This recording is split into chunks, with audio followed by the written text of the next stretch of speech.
So today we're here with Karina, aka Blues Yo Daddy 310. Thank you for having us in your home and welcome to Street Pulse Exclusive. Thank you for having me. Thank you for extending your hand out and offering me this opportunity. I take this opportunity and I appreciate it.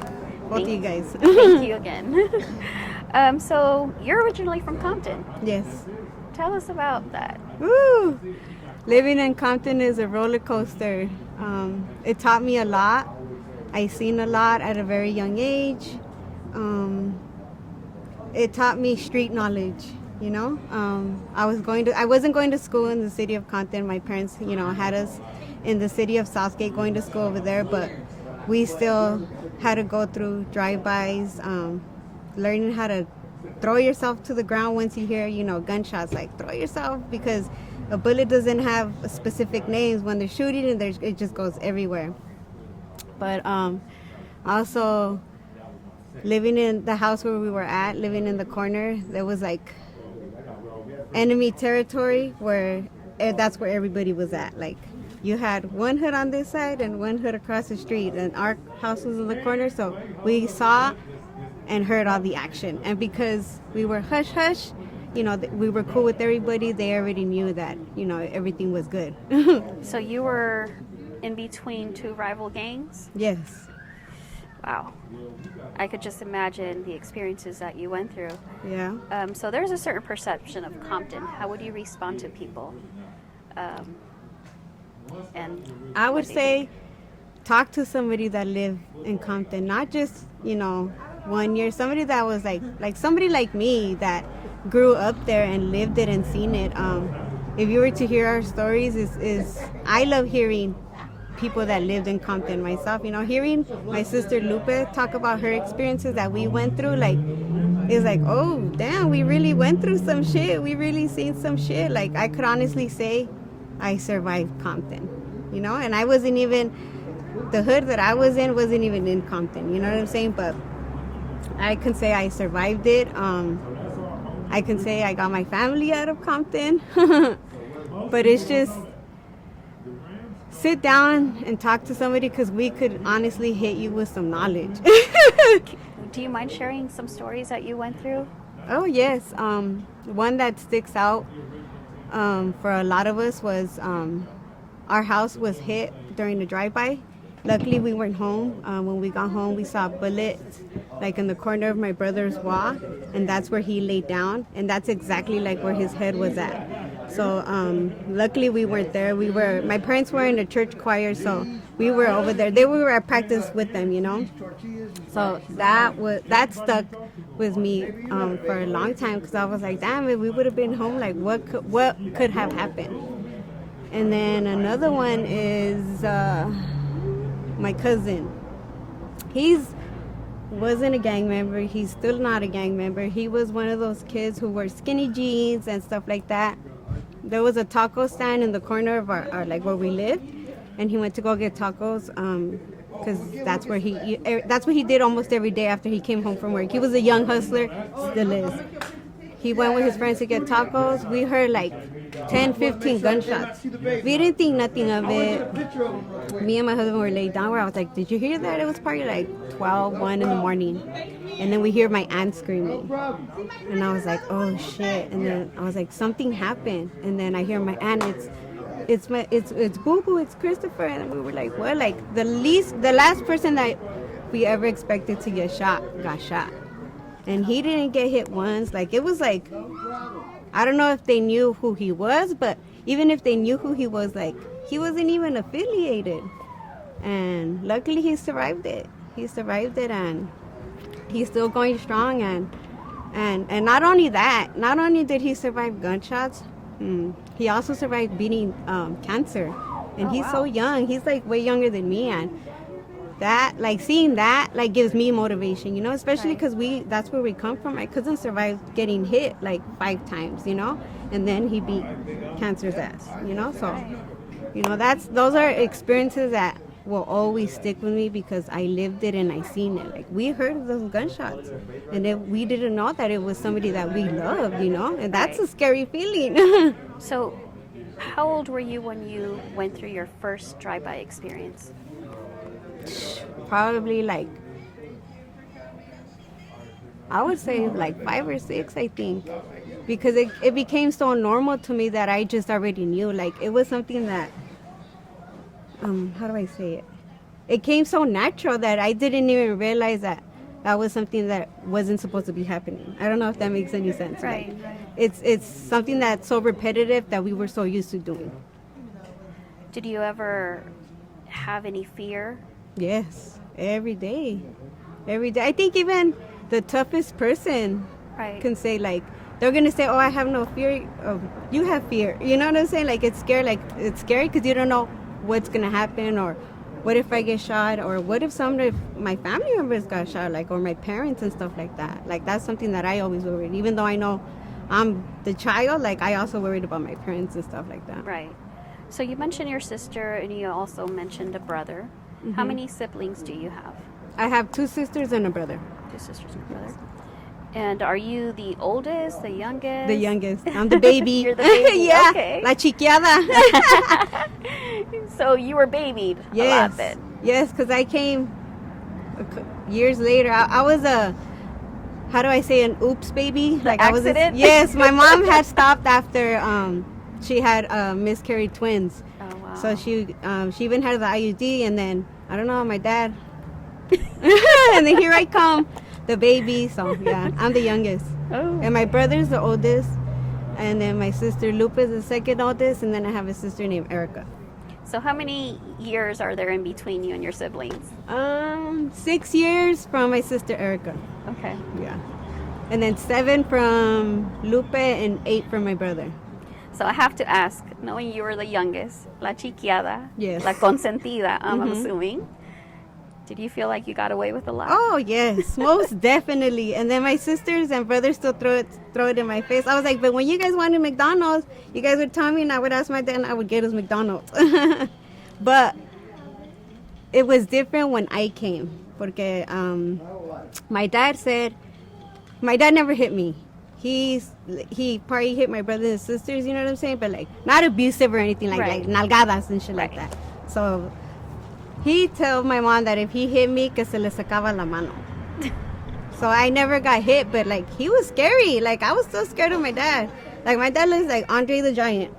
And he's tall and scary, but, like, with his aggressive voice, I'd be like, all right, I get it. And I think back then, we feared our parents. Yes. All they had to do was give us one look, and we knew we had to shut Yes. up or we had to stop what we were doing. Or the mom.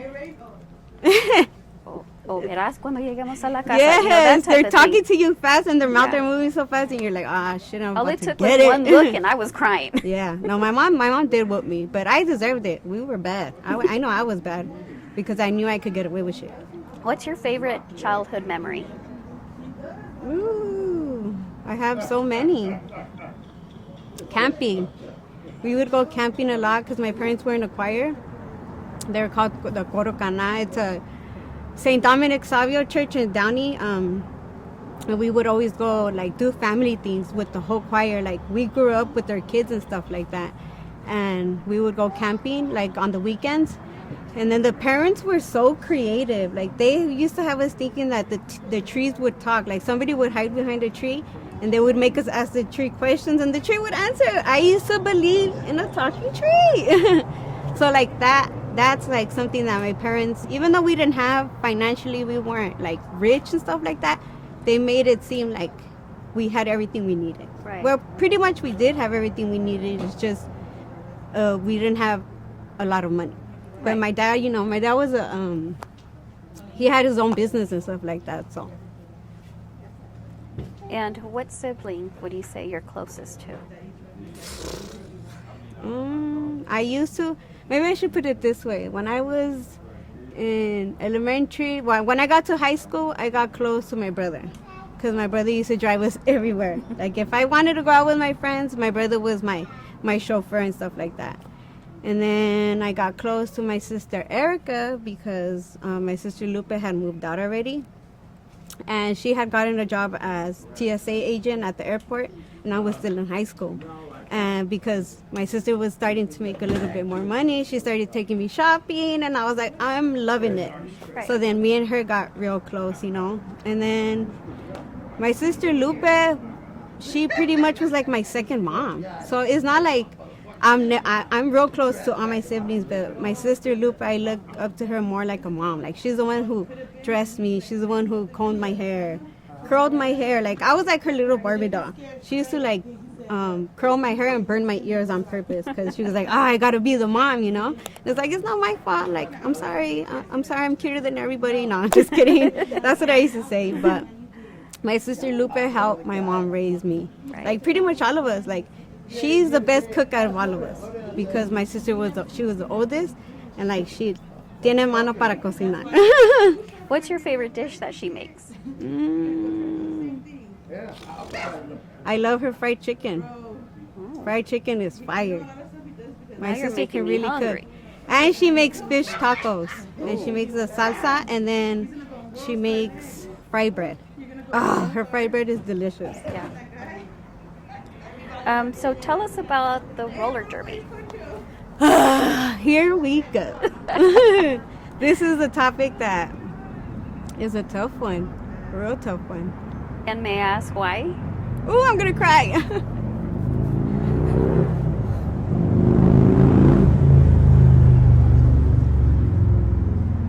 Because roller derby is one of the reasons why I fell into depression.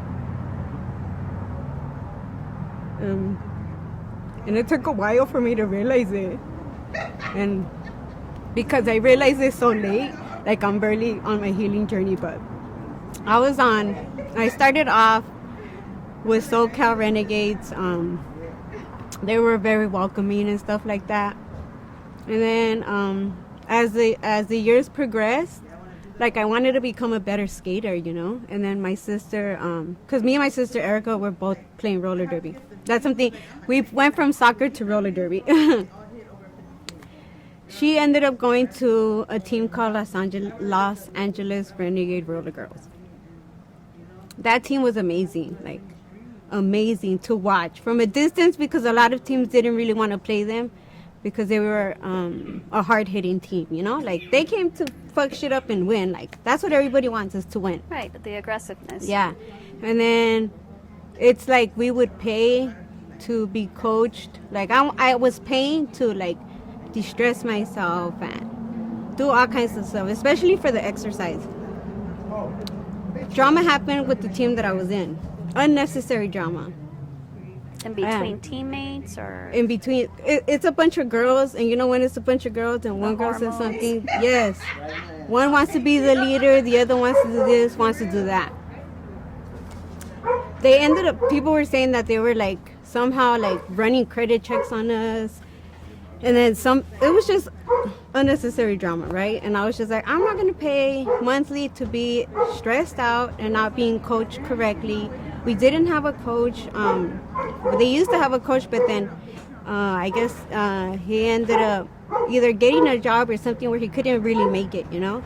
So then one of the skaters started coaching us, but it wasn't good enough for me. Like, I wanted to become a better skater. Like, I paid, roller derby gear is expensive, like, expensive. Right. So I wanted to make what I was putting in worth it. So then when my sister was telling me, like, oh, you know, this coach is tough, but he's good, and blah, blah, blah, blah, blah. And then I'm such a creeper. Like, I'm a stalker. Like, if I hear something, like, I'm gonna stalk somebody's page, and I want to figure it out. Then I was looking at the videos of them practicing, and I was like, okay. So then I told the team that I'm in, like, this is gonna be my last season. Like, I still played roller derby to the final season, you know. And then I told them way in advance.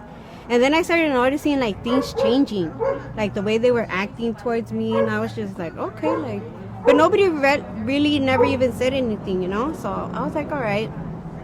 Come, like, the last season, drama happens, and then I got blamed for some stuff, but not from them, from somebody else, but it had to do with that team, you know what I'm saying? And then when the Christmas party came, it was the end of the year season. Everybody already knew that I was going to leave. I had told the owner of the team and, what was she? I don't know if she was the treasurer or the president. I had told her, like, I had let them know in advance, like, I'm not gonna, and then I ended up telling everybody. Somebody at the fucking Christmas party fucking yells traitor because I was going to Los Angeles Renegade. And I was like, well, who said it?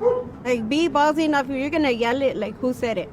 Of course, nobody said anything. And then the owner was like, it's okay, like, ignore it. I'm sorry, and blah, blah, blah. I said, all right. So then January comes. And then it's my first practice with, it's my first practice with the Los Angeles Renegade Roller Girls. And a lot of people were prepared, like not prepared, but a lot of people were saying that I wasn't going to make it, you know, because he's a really hard coach. Like, he's a really hard coach, but he doesn't deny that he's a hard coach either. Like, I went to the recruitment night, like, and his speech is like, if you're going to come, like, join my team, like, be prepared. Like, I'm a hard coach. I don't take no shit. Like, pretty much, like, respect me on the track. You know what I'm saying? Right. But a tough coach. Like, I'm here to show you guys to win. And I was like, fuck yeah, like, that's what I want. Like, I want to become a better skater, but I also want to win because the team that I was in, I was losing. Plus, I was getting my ass whooped on the track because I wasn't being trained properly and I was getting rocked. You know, even though I love getting hit on the track, like, but I was just, like, not making any points and nothing. And then, like, the first, like, practice, I couldn't even walk because it was so amazing. Like, it was like 4 hours. No, it wasn't even 4 hours. It was a 2-hour practice, but it was during like hell month. Like, the first 3 months, he made sure to focus on like our stamina, building that, you know, so we're able to, like, when we play, we don't play tight. Right. So then that's what he does, like, the first three months. And I fucking survived it, and I loved it. Like, I loved it because I started seeing, like, my stance as a jammer, because I became a jammer. There's jammers and blockers, and then the blockers are the ones who are the aggressors and pretty much like on defense and offense at the same time. A jammer is the person that's like the human ball, the one with the star on the helmet. That's the scorer. And he told me, like, he had like probably like 100 plus girls to watch on the track, but he knew how all of us skated, and he knew us individually. I don't know how he fucking knew, but he knew. He made me into a jammer that I didn't believe I could become. Like, my feet were moving. I was taking hits from girls that were like taller than me, heavier than me, fucking even smaller ones. Like, the small ones are the feisty, the ones that can hit really good. But also I was taking some hits from like pretty like heavy set girls, you know what I'm saying? And I was loving it. I was like, fuck yes, this is what I've always wanted. And then Pushed you to your limit. yes, like, there was moments where I left crying because I wanted so much more. Not crying because the practice was fucking terrible or nothing like that. I left crying because I became a better skater, you know, like something that it was like I never thought I could be, especially somebody like me. Like, I'm somebody from fucking Compton and on skates, you know what I'm saying? And like really enjoying something, like, and I was able to like leave my aggression out there. And then, like, my first bout comes and I'm nervous. Like, I'm nervous because I'm like, I made roster. All these girls on the team are fucking amazing. I was like, how am I gonna like level up to their level because I'm new? And then it's my first time getting rostered. Some girls had issues with it because you had girls that were on the team like 5-6 years that weren't getting rostered, but that's because they weren't putting in the work, you know? My first bout, and it was like so much fun because I was racking up them points, not compared to how the other girls, but I was getting points, but at the same time my blockers were protecting me where I wasn't even getting hit. Like, I was able to take hits, like, amazing. And then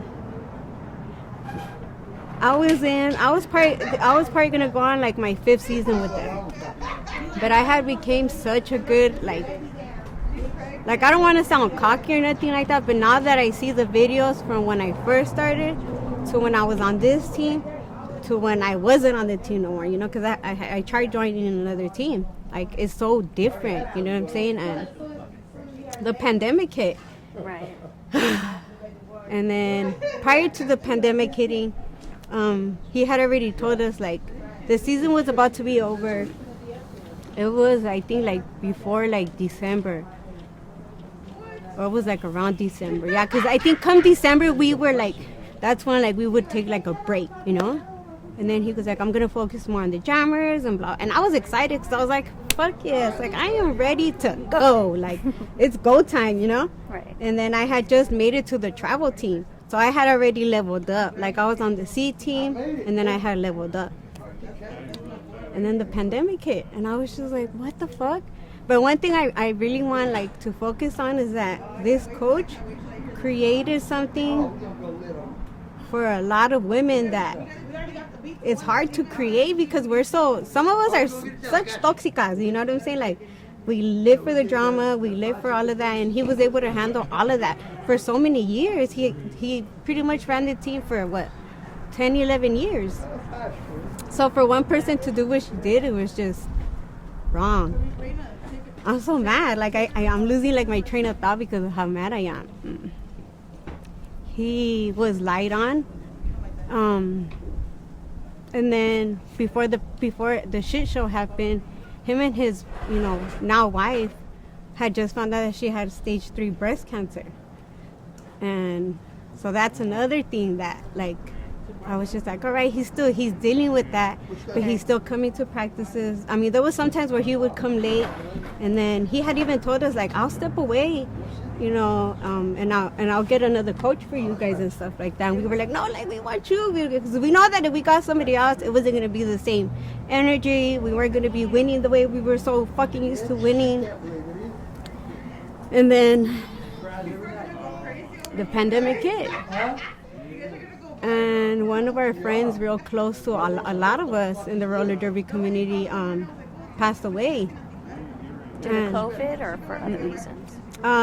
Due to mental health, suicide. And the person that started the drama, Marie, that used to be her best friend. But they weren't best friends anymore, and they hadn't talked for a long time. So when the news, broke, the coach and his wife knew that she had passed because her family had called them. And then the family was like, don't tell nobody yet. We don't want anybody to know yet. Plus, our friend who passed away, she was very private. She didn't like people knowing her shit. She was very private. And then I don't know what happened where she said something and our coach pretty much kind of like checked her, like, I'm gonna give you a little chin check. Like, you did this and this to Jersey before she passed away. Like, don't try to act like you were her best friend. Like, she was trying to like get the attention to herself. That's how I looked at it, that's not how he looked at it, but I'm just saying like my perspective. I have to say that because if I don't say it, they're gonna say, oh, he's the one that told her to say that. Right. She don't like what he said. He hurt her feelings. Like, he was telling her the truth. Like, she was calling her a junkie to her face. She like pretty much told her like, I can't do with your shit no more. Get the fuck away from me. That's pretty much like the last conversation they probably had. So she was acting like a hater instead of a best friend. Yes. And when somebody is going through what our friend was going through, it's hard to, it is hard to deal with, to accept, like, how many times are you going to be there for her, how many times that, but a real friend is going to go through it with you regardless, you know what I'm saying? And our coach did that, like, he stuck beside her, and he didn't tell nobody that he was sticking beside her, because he doesn't have to tell anybody what they're talking about. She ended up fucking screenshotting just the portion that she wanted to show the world, and fucking went on a fucking rampage on social media, like on a rampage, to the point where she was saying that my friend was lying about her cancer. They were saying that he stole money from us. They were saying that he didn't have a job. They were saying that the money that we were getting from our fundraisers, he was using for his own benefit. Hence, he was not getting paid to coach us. And he was coaching us 4 times a week. But he had a job where him and his wife worked around his schedule to benefit us as a team. You know what I'm saying? So it was something he was doing on his own time. Yes. Like, he wasn't getting paid to coach us the way he was coaching us. And there was other teams in the roller derby community that were paying him to coach their team, and he was willing to coach them when he showed us, because we wanted that fight too. Like, all right, let's play against a team that's really gonna fuck us up, like challenge us. That's what we love. I mean, I know I loved it. Like, fuck yeah, challenge me, light me up on the track. Like, this is what we're here for, to do that. And then girls that probably skated with him like years later started commenting too, like, oh, this, he did this to me, he did that to me, he did this to me. Like, what the fuck did he do? Besides coach us very hard. But at the same, he was a hard coach, but he never denied it. Not once did he ever deny that he was a hard coach. And I don't understand why people are saying he was a mean coach, he did this, he did. No, he demanded respect. And we all respected him on the track, and you could tell by watching other teams play, because the other teams would either talk back to their coaches or talk back to the refs, and our team wasn't like that. But if you think about it as a coach, you would think that's normal for a coach to be tough. Yes. Push you to your limits, making you do things that you didn't think you could do, right? Yes. And then he was creating some beast on the track. Like, there were so many amazing skaters. Like, and I think what gets me even more sad, that a lot of girls, when this happened, a lot of girls didn't get to finish their derby career on a high note. And that's something that he always said. Like, I want you to end your derby career on a high note. Like, I did this, and that. Like, I don't want you to end your derby career saying, like, I could have done this or I could have done that. No like, regrets. that's knowledge that he used to hit us with. Like, knowledge that we could use on the track, but also that we could take to the streets, you know? Right. And then like, going back to our friend who passed away, and that girl Marie, she just went on a fucking rampage for like every day, and she was like saying, like, I'm not on my meds, and it was in the time where she was so sensitive about everything. Like, she used to be skinny and stuff like that, and now she's a little on the heavier side and stuff like that. And guys would tell her, like, she was like dancing to be like not a stripper, but she liked to do pole dancing, right? Okay. And then, like, guys would tell her, oh, you look pretty for a big girl, and blah blah blah blah. Some girls take that as offensive, but some guys also don't know that that's rude. Like, now in this era, before it was like we used to accept it, like, yes, I'm good for, you know. And she was just going, like, attacking everybody. Like, it felt like it was like she fucking hated men, and she had a boyfriend that whole time. Like, and then he jumped on her wagon too. And the crazier thing, this shit just gets crazier and crazier, because some girl used to be on the team before. She was a treasure. She stole over 10 racks from the team, right? And the only reason why they found out was because they were trying to buy tickets for the girls to fly out, because they used to pay for our tickets. Like, we never paid our hotel stay, we never paid for our flights, and we were a bunch of girls. That's just not cheap. Plane tickets are not cheap. And we used to travel. Like, I went all the way to Buffalo, New York because of the team. So, what was I saying? I forgot. I'm so into this. It's okay. You were talking about that person. Yes. So then they bring it up to every team has, I don't know if every team, but our team had a grievance person, a treasurer, and all of that. Marie was a grievance person when all the girls that, like, were under her comments saying, like, oh, he hurt me, he did this, he did that. She was a grievance person. Why wasn't she correcting that when they were coming to you to tell you what was happening? Like, each team has, like, a president, a treasurer, because there's so many moving pieces to just create a team, you know? Right. And then now everybody wanted to be her best friend. Like, now everybody wants to say, like, oh, she stole 10 racks from the fucking team, and now you guys, because you guys are mad at my coach, you guys want to be her friend? Like, after she stole you guys' money? Like, who fucking does that? Like, you can't just forgive somebody easily because now you guys don't like the same person. Right. You know what I'm saying? And Marie knew that girl stole it, because my coach and his wife had the documents. Like, my coach and his wife have fucking receipts, but they're not going to show it because they're avoiding all of that, because she's fucking dealing with cancer. You know what I'm saying? And then it was just weird to me to see, like, the people that were speaking up, like the old people that I don't know because I wasn't part of that that era, you know, but it was when he was barely starting to become like a coach and stuff like that. So it was a learning experience for everyone. So, but he also changed his ways. Okay, I'm going to coach this way. And he even changed his ways in coaching and having us play was because a lot of teams didn't want to play us. Like before I even joined the team, a lot of teams didn't want to play the Los Angeles Renegades. They had to play against each other. That's how many girls he had. He had so many girls on the team that they had to play against each other because other teams were too scared to play them. So that's what made me want to join even more. Like, oh, you guys are scared to play them? Like, I want you guys to be scared to play against me too, you know? Right. And then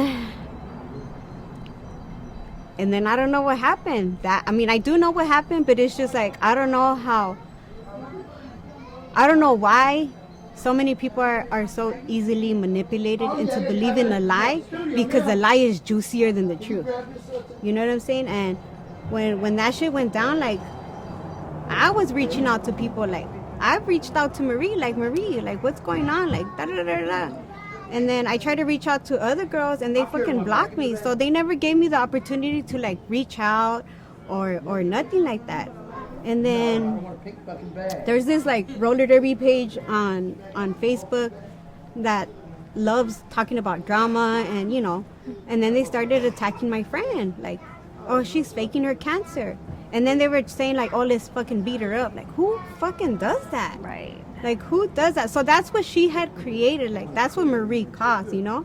Like, and then she had also made, like, oh, mental health is good. Like, I have these therapists, if you guys are willing to talk to them regarding what our coach did to us. And I was just like, what the fuck? And what made it even worse was that she was saying it was a cult and that we were drinking the Kool-Aid and this and this and that. So I'm like, what? Like, imagine all the wives that have real strict husbands where they're thinking, like, what the fuck was he doing to you guys when we weren't around? Right, like, you're making him seem like I'm easily manipulated and I'm a fucking, like, that shit is embarrassing to me, you know?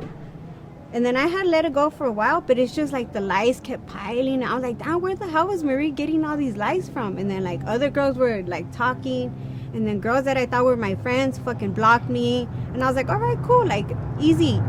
I don't even, like, I'm not even worried about that.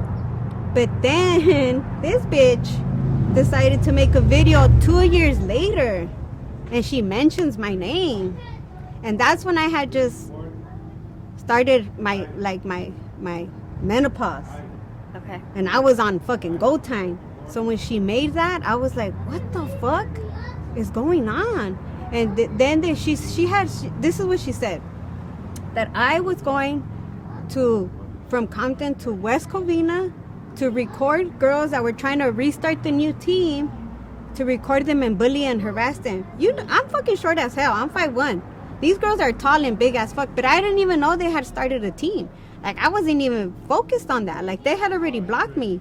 Like, what the hell is going on? Right. And then she starts mentioning, like, oh, this person's on the list, and blah, blah, blah, blah, blah, blah. She named us because we didn't bow down to her.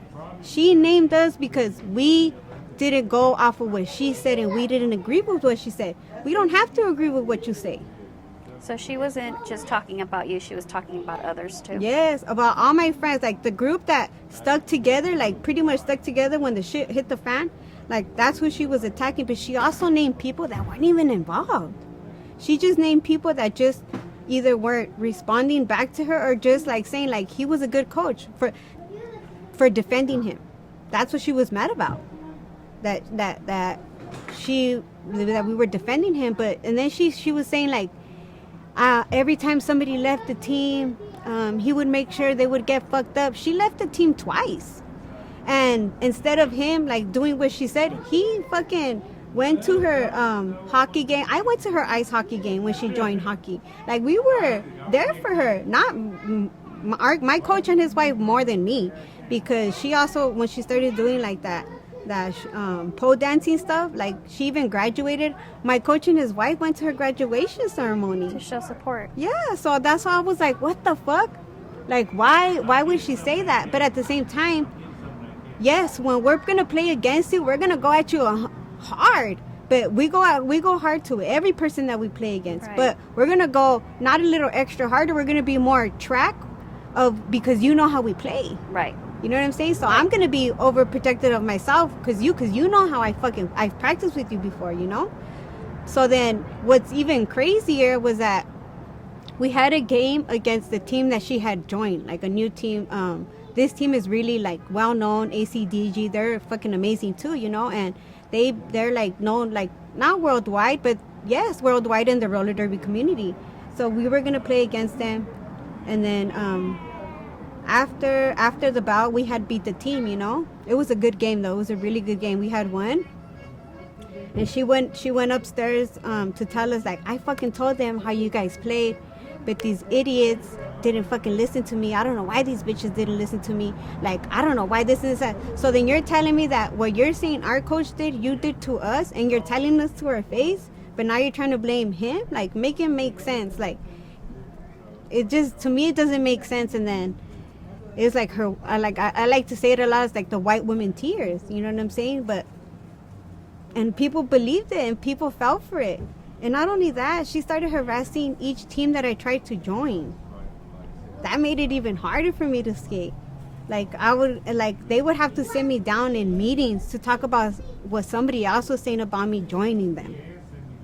Like, wow. And my team didn't even have an issue with me. And I asked them, like, do you guys have an issue with me? Am I bullying somebody here? Like, what is it? They're like, no. I was like, so then why are you guys talking to me?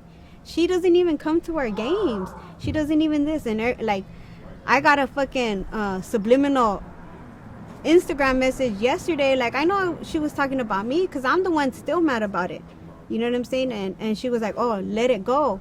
Like, why am I going to let it go? Well, how are you going to tell me how to heal? I didn't tell you how any of you guys to heal. This is my time to heal. Right. You know, but my healing process took a big pause because of what I went through. You know what I'm saying? And I'm barely putting the pieces together. Like, my depression started because I didn't have roller derby no more. And then when I found a team that I felt comfortable with, the girls were cool as fuck. The coach, you know, they had a coach that was, you know, there all the time. And I knew her. Like, I was cool with everybody on the team.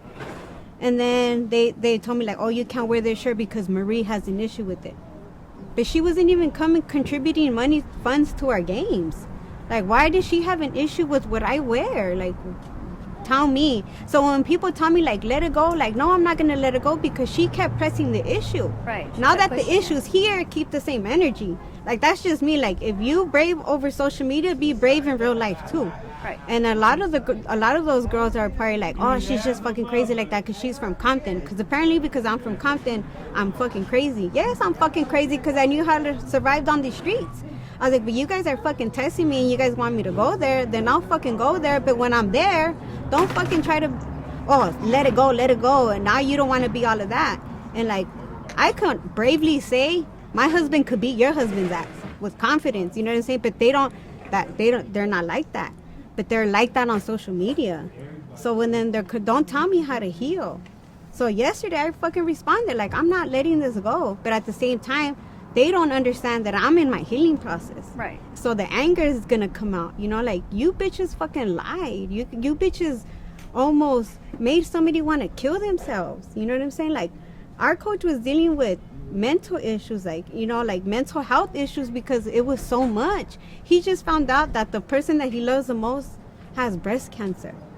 So imagine dealing with that and then dealing with this, and everybody was like, he was reaching out to these people. Like, what's up? Like, talk to me. Like, what do you want to know? Like, he's a fucking open book if you ask him. Right. They fucking either deleted him or blocked him. So it was just like, it's not something that he didn't want to like defend himself. But then afterwards he was like, fuck it. Like, why am I going to be worried about the people that aren't worried about me when I got to worry about my wife? And then she has to deal with fucking fighting cancer and chemo and all of that. So imagine the toll that negative energy took on her. Right. When she should be focusing on survival. Yes. And that's something that a bunch of the girls didn't think about. Like, you guys didn't just you guys wanted to hurt Coach, but you guys also hurt his wife. But not only his wife, you guys hurt a whole fucking team. Because I know for a fact a bunch of girls were very suicidal. Shit, I'm one of them. You know what I'm saying? So it was just like, Imagine if some girls really would have killed themselves because of what Marie started and because of the roller derby community following, like, okay, let's go with the flow with her. But yet they're saying, like, mental health matters. If mental health matters, then why the fuck are you guys driving us to fucking want to kill each other because of what you guys are doing to us? And then I've lost friends to cancer, so I took this shit, like, serious as fuck, so I was mad. Like, I know my coach, I still call him coach. Like, I'm always going to have that respect for him. Right. And, like, his coaching is, like, I don't want to say their names because she always says, like, she always blames them for what I say. You know what I'm saying? So I'm not going to put that negative energy because my friend does not need that right now. She's dealing with fucking cancer. It's just crazy that the roller derby community let somebody like her do what she did. And then it wasn't until, like, years later where people were saying, like, we should have never jumped the wagon. And a lot of people stayed quiet because they either didn't want to get canceled or because they were barely starting their business and they didn't want their business to fail. And it's like, I was like, in my mind, I'm like, it's not even the part of defending him.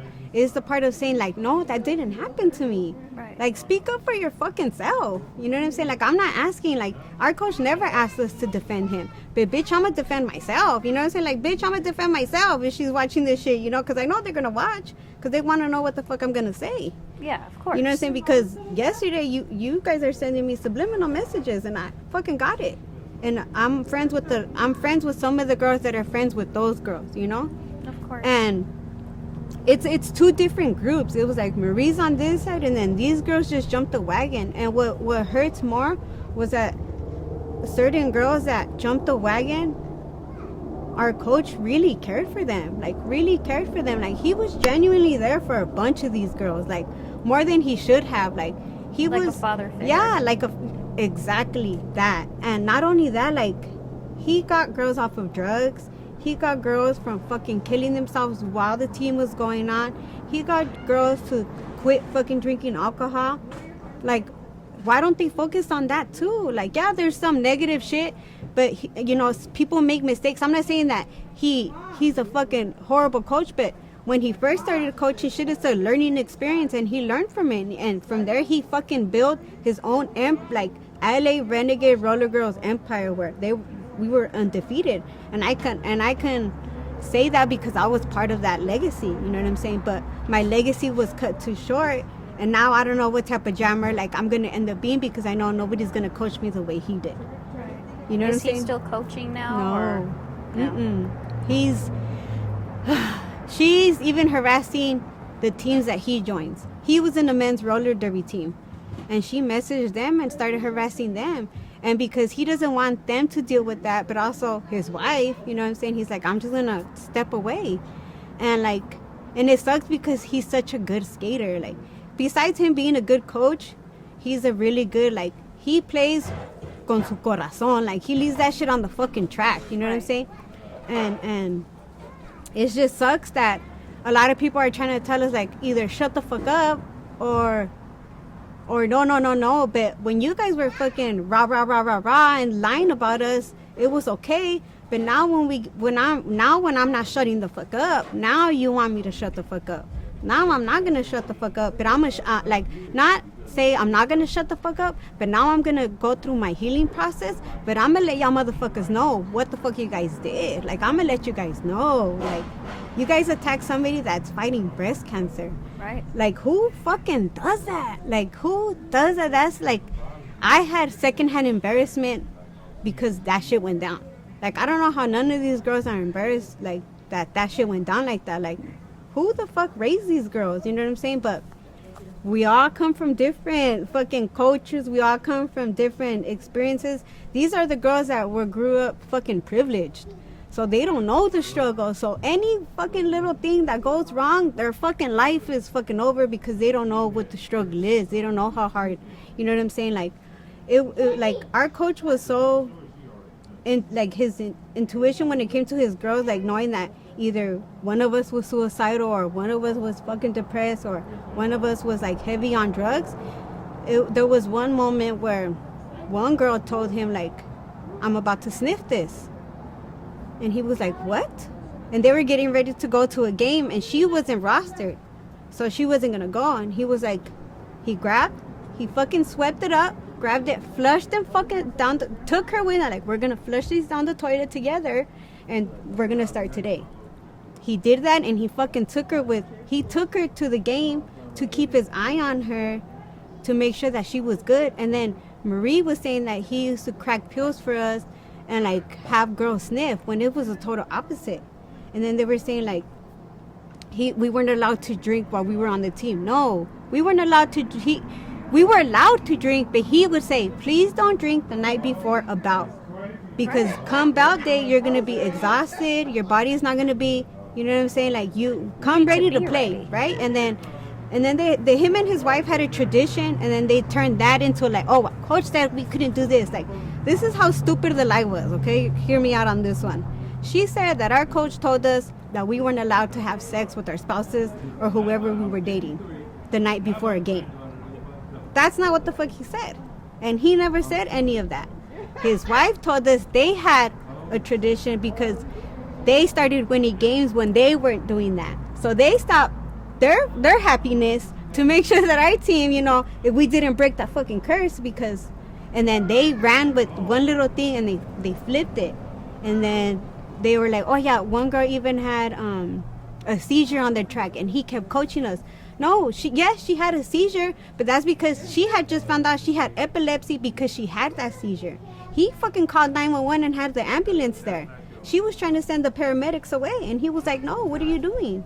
We were so hard-headed that he had to deal with our hard-headed, like, you guys need to go to the fucking hospital. Like, I'm not a doctor, I'm just a coach. Like, I can't take care of you. And then she ends up finding out that she has epilepsy, and then now she's on medication and stuff like that. So it's like how could people easily forget the shit that he did besides being our coach? So then, like, that happened. She joined the team. I'm fucking healed already. I'm ready to go. It's go time. It's go time until I fucking see her skating with my team. I was like, oh shit. Like, after she harassed you guys about me, you guys are gonna allow her to come skate and join?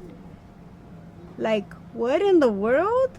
Right. So then imagine me trying to go back to that. Like, damn, y'all gonna set me the fuck up. Like, I read that shit. I could read that shit from a distance. You know what I'm saying? Like, I was like, okay, but I didn't have anger towards my team. And I understand why they did it too, because she's such a fucking Karen that she probably would have tried to cancel that team.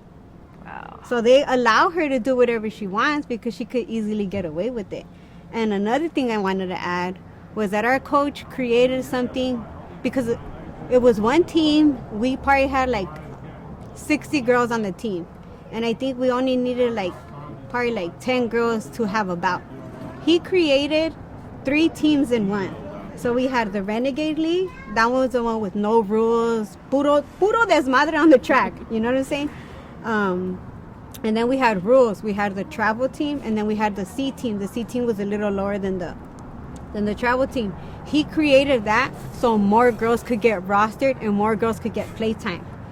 Like, I played 3 bouts one day in one day, like back to back to back, because of his training. I was able to skate those 3 bouts and keep the same energy because of his training. You know what I'm saying? So, and then what's even sadder and like it pisses me off is that every year at the end he created a survey, and he would ask us, like, tell me what I need to learn as a coach. What do you want to learn? What should I do? Am I too hard? And I know for myself, I said I want to be coached harder. I don't know why the fuck I said it, but I said it, you know. And I don't know why every year I was like, I'm fucking brave this year and I'm gonna go for it. And then come hell month, I'm dying, but come bout day, I'm fucking, it's go time. I'm ready to go. Like, I'm ready to fuck some shit up, you know. Right. And it's just sad that it took me almost wanting to kill myself to realize where my depression came from. And it's scary, like, it's scary to talk about because my parents don't even know that, you know. And that happened you know, with the house fire and stuff like that. But like, the depression had already come from the roller derby stuff. Like, I was like, in my mind, I'm like, how could these people do this to somebody that's fucking fighting cancer? Like, that shit had me so, like, I'm still mad to this day, you know? Like, I used to tell my friend, like, I'll fucking catch a case for you. And then she was like, you don't even gotta do that. Like, she was the one calming me down. Like, I'm the one, like, trying to do the desmadre y medio and shit. And she was just like, don't, you know. And I try not to talk about it either with her because I don't want to give her that negative energy because she doesn't need that right now. And what pisses me off more, like, I don't even know how to say this, but, like, her cancer spread. So that pisses me off even more, like, and she has to pay, like, her treatments out of pocket. You know what I'm saying? And sometimes she doesn't even have enough money to pay for her treatments. So she has to use credit cards because she's trying to fucking survive. And that's another thing they were saying, like, oh, he was stealing our money. Like, where was he stealing it from? He fucking lives in an apartment. He doesn't drive a fancy car. He had a Durango, which we called Derby, that was always breaking down because he, you know, like, because his focus wasn't on fucking, like, the roller derby money was going to us. Like, I got to go to fucking Buffalo, New York, because of my team. I got to travel to places that I never thought I'd be able to travel because of him, you know? And it's just like, how could people easily forget that shit? And then, like, she was also saying, like, he used to force us to do, like, $3 lap dances. Imagine our husbands hearing that shit. Imagine that shit. My husband's a fucking 2-strike fella. He's gonna be like, bitch, what the fuck? Even though he never called me on my name, but he's gonna be like, what the fuck were you doing? Right. You know, like, no, it wasn't even like that.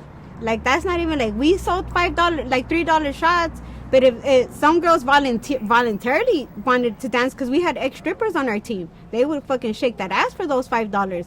But that was on them. You know what I'm saying? It wasn't something that we were forced to do. And at every fundraiser, that was a speech given.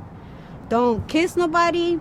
Don't do this. Don't even kiss your, like, if my husband was me, don't even kiss your husband because somebody's going to think that that's okay and they're going to want to kiss somebody else. Right. So the stuff that she was saying, I was just like, and my husband was like, what the fuck is this bitch saying? Because my husband already knew. Like, I fucking tell him everything. Like, I fucking tell him everything, you know?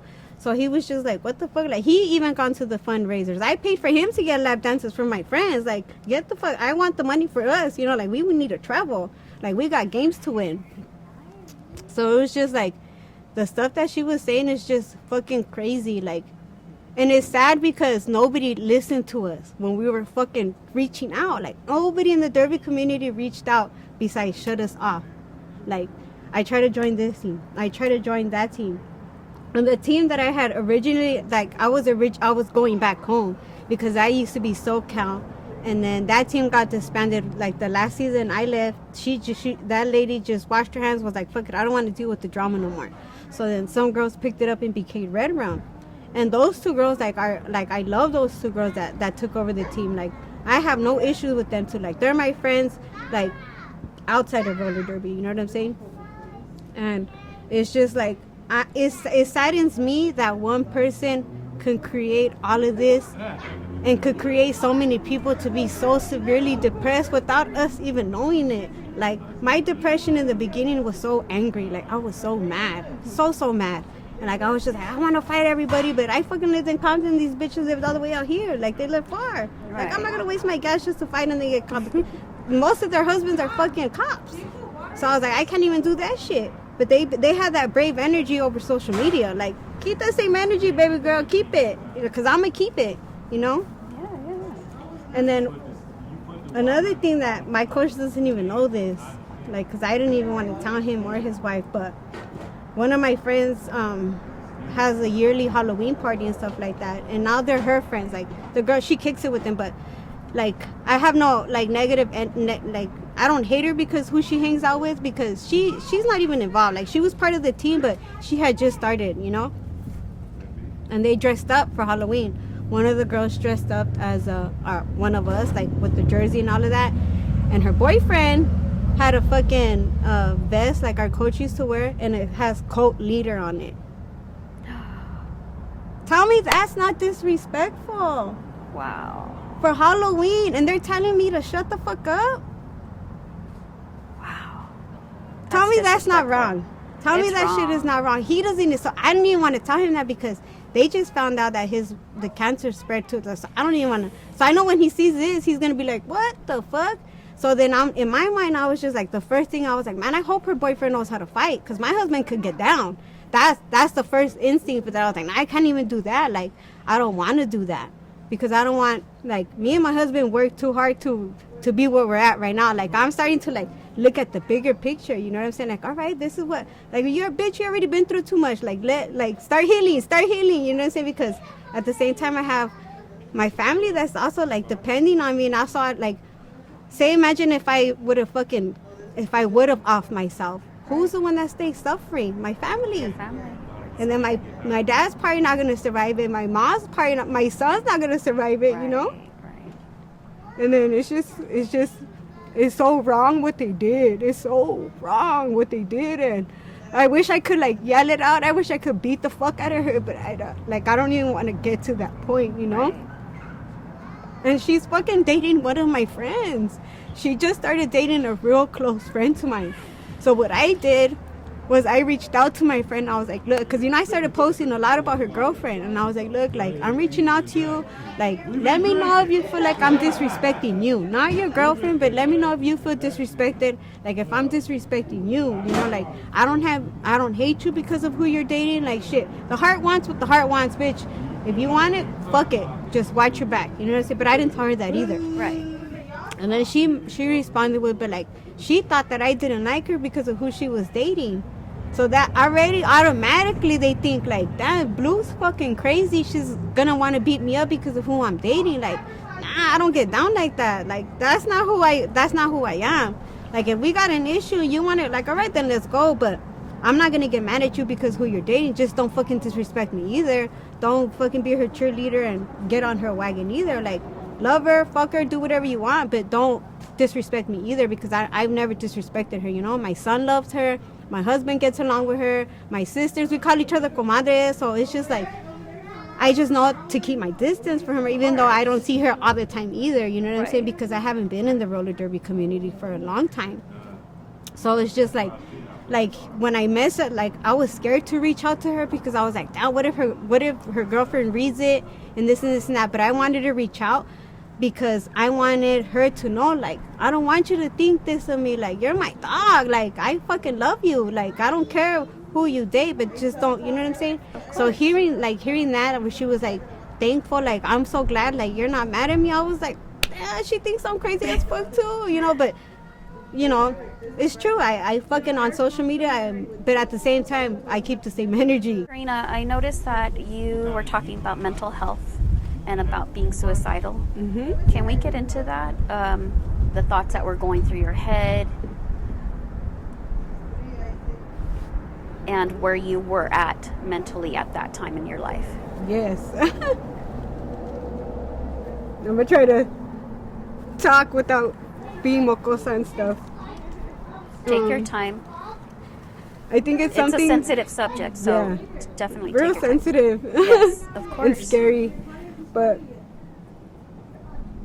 I think it's more... I never thought I could ever get that low, you know, in life with myself and how I was feeling. It feels disgusting. It's a nasty feeling. But it was when we were living in the hotel and my husband was out of state. And I was going through, like, trauma therapy and stuff like that, and I was learning a lot of stuff from the trauma therapy. And then I don't know what happened. It just felt like a switch was turned off in my brain or turned on. I don't even know what to call it. But everything felt so heavy, like heavy. Like breathing felt heavy. Going to the restroom felt heavy. Like, and then, like, I used to watch documentaries, like serial killer documentaries, because that's my therapy, you know what I'm saying? Like, I want to see how this person did this. And I, like, serial killers' mentality, like, I love their, not love their mentality, but the way their brain works. I like learning about that, like, their on and off switches. I couldn't even watch that. Like, I would watch the documentaries, and I would turn it on, and then I would look, and I'd get frustrated, like, the first 3 minutes from that, you know? And I was just like, what the fuck is this? So then I would try another show. Another documentary. Nothing was like, there was nothing that was good enough. Like, so I was on I guess it's called autopilot. I wasn't eating. I didn't shower for 2 weeks. Thank God my husband was out of town, because he probably would have like, you fucking smell, you know. But it was scary, so scary. Because like, I never thought I was gonna like say like, I don't want to wake up no more, or never feel that, you know. Like, I just, went through something besides the roller derby stuff, and then I'm dealing with my menopause, and I was just like, I don't even want to wake up. Like, I was mad that I woke up that morning, and it took me a while to realize, like, damn, bitch, get some help, you know. But I think it's something that it's scary to talk about, because I'm supposed to be tough, you know, like. And then in the Hispanic culture, like, we don't think that, you know what I'm saying? Like, we're not supposed to think that way. We're not supposed to, like, mental health is not really like something talked about and stuff like that. Right. And then I think I feel more like bad because my parents were checking on me, you know. The hotel they were staying at was right across the hall from me. So I know my mom and my dad were like, something's wrong with her, because I could hear them like, go check on her, or they would knock on my door, or they would have my key and stuff like that. So imagine, like, if I would have done something stupid like that, you know, like, my parents would have found me. But I don't think people, when you're going through that, you don't realize it, that you're thinking those thoughts, because it's you thinking them, you know. And you're just like, you don't realize, like I didn't realize what I was thinking until like way later. And then, like, I even stopped going to like my trauma therapy. They were calling me. I was ignoring calls. I was ignoring social media, and I'm so active on social media. And I think what helped me during those times, besides my parents checking in on me, and of course my husband calling, you know, on FaceTime when he was out of state, was my friends checking in on me. They're like, bitch, what's wrong with you? Like, why aren't you on social media? And I just be like, I'm not feeling good, you know. And they knew what I was going through, like, but they just didn't know how deep it was. They just knew that I'm going through something and I'm taking a break from social media. And I only took a break from social media because I was just getting fucking pissed, because I wanted to hurt these girls, you know what I'm saying? But I like, that was just how angry I was. It was just my anger speaking. And like, and then I'm just like, damn, I let this bitch get me to feel this low. Like, I gave her that much power. That's how I felt. Like, damn, I gave this bitch a lot of power. But it's not even giving her power. It's like, now that I see it, now I'm like, damn, it's a lot of people that did us dirty. Like, it's a lot. Like, the whole community did us wrong. And a lot of girls were already fighting with demons, you know, prior to the fucking roller derby shit that happened. So imagine, like, what with that. And I want her to know, like, if I would have killed myself, that shit would have been on you. Like, that's on you. And she was going through mental health too. Like, how could you bring somebody down like that, knowing that you're going through that? And then my coach was dealing with mental health too, you know, and stuff like that. So I know a lot of girls are silently fighting, that were part of the team, that were probably on the same path as me, of fucking suicidal thoughts and stuff like that. Like, she created that because we lost our safe space. We lost where we felt safe, and then we were able to like release it without any negative vibes. Like, we were releasing it by hitting each other, and we were enjoying it, and that was fucking taken away from me. She joined the team that I couldn't even go skate no more, because if I didn't apologize to her, we couldn't be on the same track.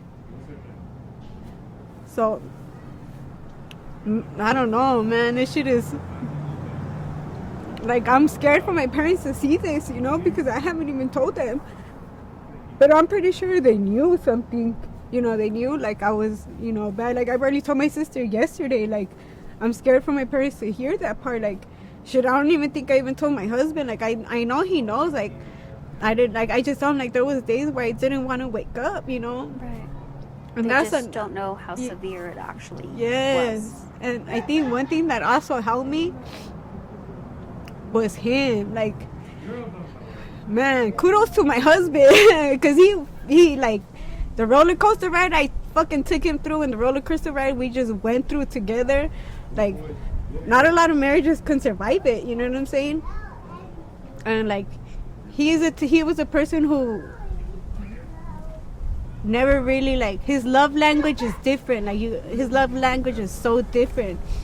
But when I was going through the time, like, I told him, I was like, babe, like, I'm not doing good. Like, I need to fucking get out of here. And he was like, all right. Right away, he fucking got me a ticket to Seattle. So I know he knew something was wrong, because I'm fucking telling him, like, I'm not okay. And I think that was, like, the first time where, like, I said it out loud, like, I'm not okay. And he was like, got me the ticket, and 2 days later I was in fucking Seattle. And if it wasn't for him doing that, like, and like fucking getting me out of the hotel, like, I don't know what could have happened, or what could, you know what I'm saying? Because after that, it was just a ripple effect of a bunch of other fuckery shit that we were going through. But you have to, like, when you're going through dealing with mental health and stuff like that, like, you really gotta have a solid ass team around you, like, right. A good circle, because good God, people that don't have it and then they fucking, like, hurt themselves, like my friend, like, mysteriously everybody was like, she could have reached out to me. Bitch, she did reach out to you guys, and you guys turned her backs. Like, me and her became close because her close ass friends weren't there, and me and her, I was about to say her name, me and her weren't that close either. We were friends, but we weren't close. It wasn't until, like, towards the ends of her being here with us, like, and she was in another state already. She had moved out of state, and then she came back, and nobody knew that. Like, nobody knew she had came back to the States until she passed away. So for her to DM me stuff, I was like, damn, her friends really did her wrong. So now that I'm going through it, I'm like, no wonder, you know what I'm saying? Because you really have to have a solid ass team to make sure this. Like, my husband was checking on me on this side. My homegirls were checking on me here. My parents were checking on me here. Like, I literally had people, like, checking in on me. Even when I fucking disappeared, like, my friends were like, bitch, check in. Like, we just checking in. We know you're going through it. We're just checking in. And that's all one needs sometimes. Like, just check in on your loved ones. Just sometimes just even hearing somebody out. Shit.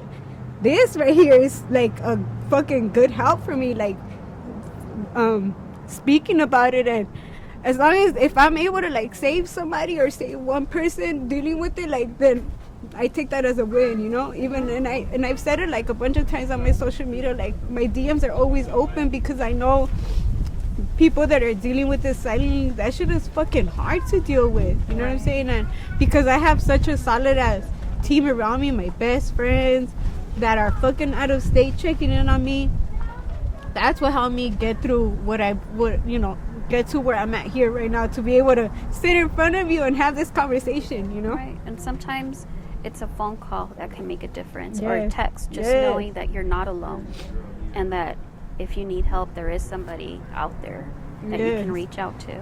And like you said, in the Latino community, certain things you can't talk about.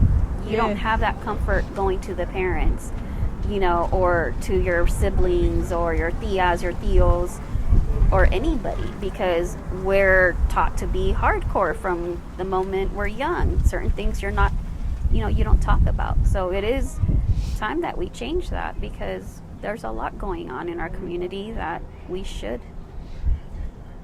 become better and more open with certain things. Yes, it's reality. Agreed. It's reality, and it's affecting so many.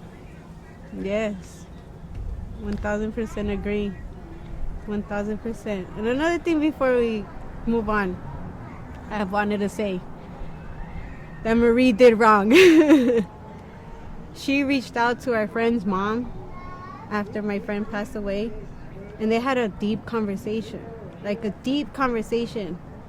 And she, instead of her keeping it between them, she went on social media and said everything about what the mom had said.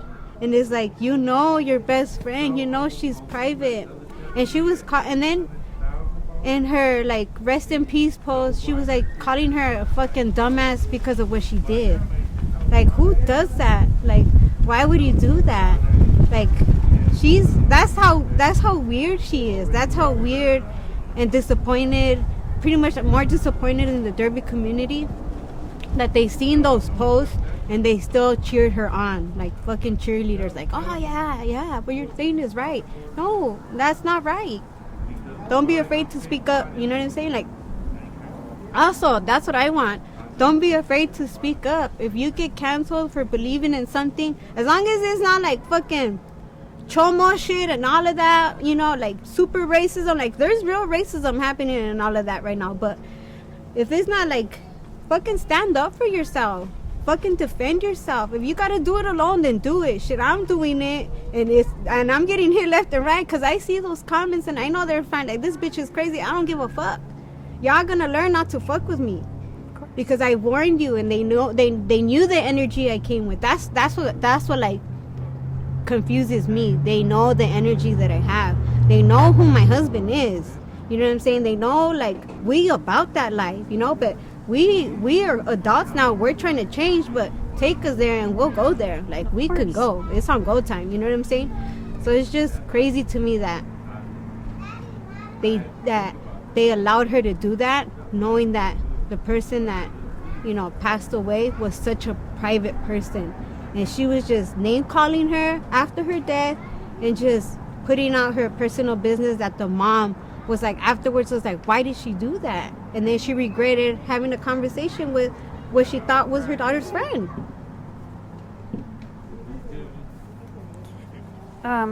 So with your depression, where are you today? Do you take medication? Yes. Are you in I'm counseling? heavily medicated. Okay.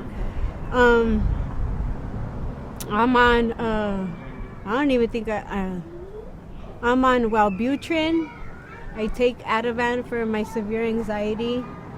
I was on Lexapro, on Seroquel, I think that's how you say it. I don't know how to pronounce these. And then I'm on another medication. But I recently was taken off Lexapro and put on a stronger medication because I couldn't leave, like I wasn't even able to leave my house.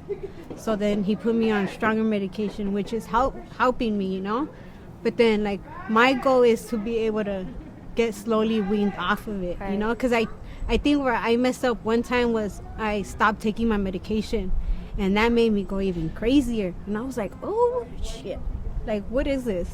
And then I started reading up on it because I fucking Google everything, and I was like, don't take it says not to, like, stop taking the medication like so drastically because it'll mentally fuck you up even more. Right. And I was like, oh shit, they're absolutely correct. Right. So then I was just like, I'm not going to do that again. But I'm also going to be careful at the same time because I have to carry Narcan with me because of the medication that I'm on. So, like, I didn't want to get it, but I was like, fuck it, I'm going to get it anyways, because what if somebody around me needs it? Like, I'm available with 2 of those, you know, and I'm going to keep those. Like, yes, Kaiser, keep giving them to me because these are expensive, and there's people out here that can easily, and if I can say it, I'm all about either saving a life or trying to help somebody. That's just the type of energy I come with, you know, right. Because of how I was raised. So, like, I carry that with me everywhere. And, that's the type of medication that I'm on, that I have to carry a Narcan with me. Narcan, or I think that's how you say it, but Narcan. I carry those with me. Wow. So, I want to go back and talk about a tragedy that happened on March 25th, 2023. Can you tell us about that day, how it started, what your day was like? Mm-hmm. Ooh. That day's a crazy day. Well, that day, my son woke me up. It was like around 9 in the morning, 9 something in the morning, and I had just started working for Kaiser, so I was over the moon over that job. It was good pay, good benefits, and that day I went into work an hour later. So I was like, let me try to get a little bit more sleep in because I come home late. And then I was driving from Compton all the way to Fontana. So I was like, I gotta get, So my son wakes me up. He's like, Mom, the power went out. I was like, what? So then I was like, what the fuck? My dad's like, no pagaste el bill. I was like, oh my God. I was like, no, I did. It should be on automatic payments. You know what I'm saying? So then I'm trying to like turn the lights on. I go to the back. Maybe it's the fucking switch, turn it on and off. They didn't come back on. And then me and my son started smelling like something was burning. And then so us chismosos, we go outside to see like maybe something's on fire out there and we don't even know. And we didn't see anything. So then I was like, fuck it, I'm already awake. I'm gonna go to Target. I need to get some stuff before I go to work. I went to Target. I fucking bought unnecessary shit because that's what Target does. Of course. It tells me what I need. And then I come back. I get in the shower. Then I call the light company because the light's still not back on. But prior to me going to Target, I'm trying to remember it. Prior to me going to Target, I called to see what the power was on. There was a 3-hour wait, so then I just left it so they couldn't give me a call back. So, and I told my dad, I was like, I think it might be something like the city, because the city power always went on. They always like let us know like this is what's happening, is going to be off from this time to this time. And then my dad's like, a lo mejor no pagaste el bill. I'm like, I did pay for it. And then I come back from Target. I get in the shower. It's already like 12. Yeah, it was already 12. And then my son, I had completely forgot that my son was like, can I lay in your room and listen to my music? And I was like, yeah, because my room was fresher than his room. And I was like, yeah, go ahead. So then I got out the shower, and then I was like, ugh. So I usually change in my room because I don't like changing in the restroom because it's so foggy in there and it gets all sticky. So then I went to my dad's, because my dad had a restroom. My dad has a restroom in his room. So I was like, Pa, ¿me puedo cambiar aquí? And he was like, yeah. So I'm talking to my dad while I'm changing and stuff like that. And I'm in the restroom, the door's closed, and we're talking. And my poor kitty, she was laying, I had a little window bed thing for her. And then I come on, and me and my dad are still having a full-blown conversation. And I opened the door to leave, to go get my stuff to leave for work. And I see a big wall of like fire and smoke. And for a couple of seconds, I was like, my son's on fire. And so I told my dad, I was like, Apá, se está quemando la casa. He was like, ¿qué? I was like, I'm running towards the fire. Like, oh my God, I'm going to see my son. He's on fire. He's dying. And I opened his room door, and he's not in there. And then I was like, oh shit, he's in my room. And I'm like, baby Caesar, get out. The house is on fire. And I opened the door, and he has his Dre beats on. He was like, what? I was like, the house is on fire, get out. He was like, you're lying. I was like, oh my God, this time, like, I'm trying to get them out of the house. I'm arguing with him, like, get out. It's not until he sees a fire, like, the flames go like that over my head, and I had to like duck. And then he like left everything. He had his Dre beats, and we ran out the house. My dad was gonna try to run to the kitchen and fucking get water, put it in the olla. And I was like, Apá, salte. And that's when he like snapped, and then we started running out.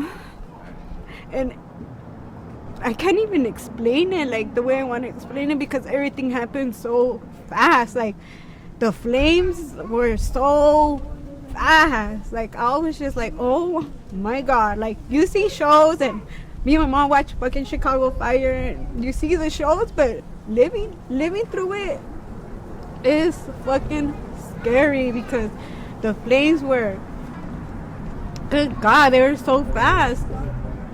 And it wasn't until my son stepped out, and then my dad stepped out, and then I stepped out. As we were stepping like out of the front door, walking down the stairs, the house explodes. you see the glass shatters and the flames, so we're still like ducking, you know. And then I was just like, what the fuck is going on? And then the neighbors, the guy in the front neighbor, he had the water hose. Then he gave me an extra water hose. And I told my son, I was like, baby Caesar, call 911, call 911. And he was like so in like where he was just looking at the house like, and I was just like, fuck. And I see my dad was on the phone, but he was probably talking. My uncle had called my mom, like, your house is on fire. My mom thought I was already at work, so she's calling my dad like, I need to get my husband out of the house. But I was, luckily, gracias a Dios, I was still there, you know. And then I called 911 and I'm telling them my address is this and this and that, it's on fire and blah blah blah. I went to school to be, I'm certified as a 911 operator, so I knew like the protocol, like this is what you guys need, blah blah blah blah.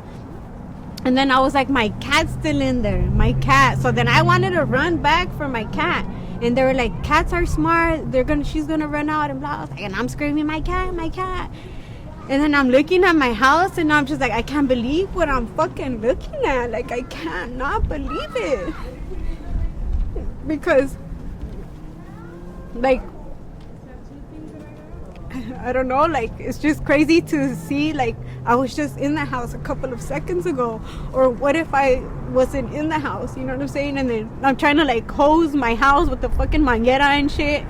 And then I start hosing my parents' van because the keys are left inside. They're melted already.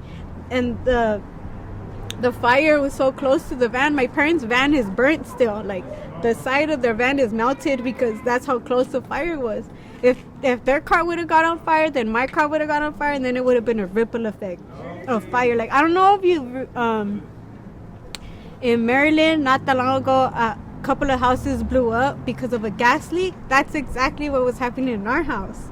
It was a gas leak. That was a result? Yes.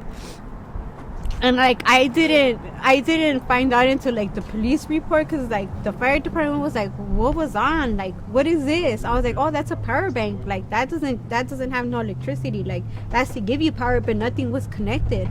So then they were like trying to find like the problem like that. But I'm looking at my house and that shit is just like, everything's gone. Like, I still can't believe it. Yeah, your memories. Things that can't be replaced. Yeah, like my parents' wedding pictures were in there. Like stuff that we could never get back is gone, you know? And then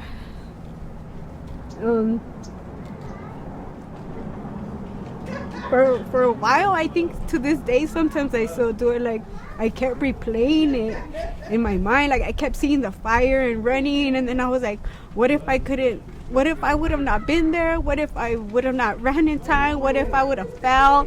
Like, or what if I would have went to work not an hour later? Like, my son and my dad would have been fucking gone, because my son was getting ready to go to sleep.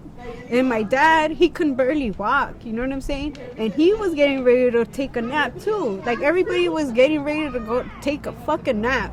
So I'm glad that, like, I am happy that I went to work an hour late. But at the same time, I'm not happy because I fucking survived the house fire, you know? Like, that's why I'm happy, you know? Do you believe that everything happens for a reason? Yes. But it takes you a while to understand it. Right. Later, you know, it's a long, like, I don't know. But yes, I do believe in that. I do. How has your relationship changed with your father and your son after the fire? I think with my dad, we got a little closer. You know, he's always thankful. And like he tells people, like, if it wasn't for her, right, and stuff, like, but I can't. It took me a while to see what I did, you know what I'm saying? Because I could, like, my brother told me, he was like, you could have easily froze. Like, not a lot of people, he was like, you ran towards the fire. I was like, I wasn't even thinking. Like, I just wanted to get my son and my dad out. And then, you know, I only have one kid and I can't have anymore. So I was like, fuck, I will kill myself for my child. Like, I will do whatever I have to do to, you know. But at the same time, like, I never expected me to go through something like that. You know what I'm saying? And it's something that's mentally traumatizing too. Yes. And then I had just started working for Kaiser. And I wasn't part of the union yet. So then I kept trying to go to work after the fire because we had to move into a hotel. Hotels, you gotta pay. Of course.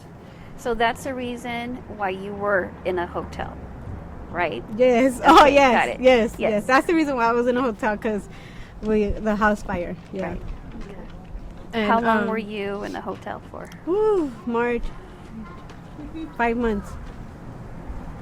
5 months. And that's pricey. Yes. And the Red Cross doesn't help like a lot of people assume. No, they gave us $800 and that was it, and blankets. I mean, shout out to them for giving us, because we were able to pay like the first couple of days. Right. You know what I'm saying? But after that, I was like, and you know, they say, oh, we're gonna call and check in and stuff like that. Like, they'll call and check in, but they're just like not really like gonna provide you with more help either. Like, it's pretty much, we gave you this, figure the fuck out afterwards, you know. And they gave us blankets, they gave us little bags with stuff inside, Little like shampoo. necessities. Yeah. Right. And then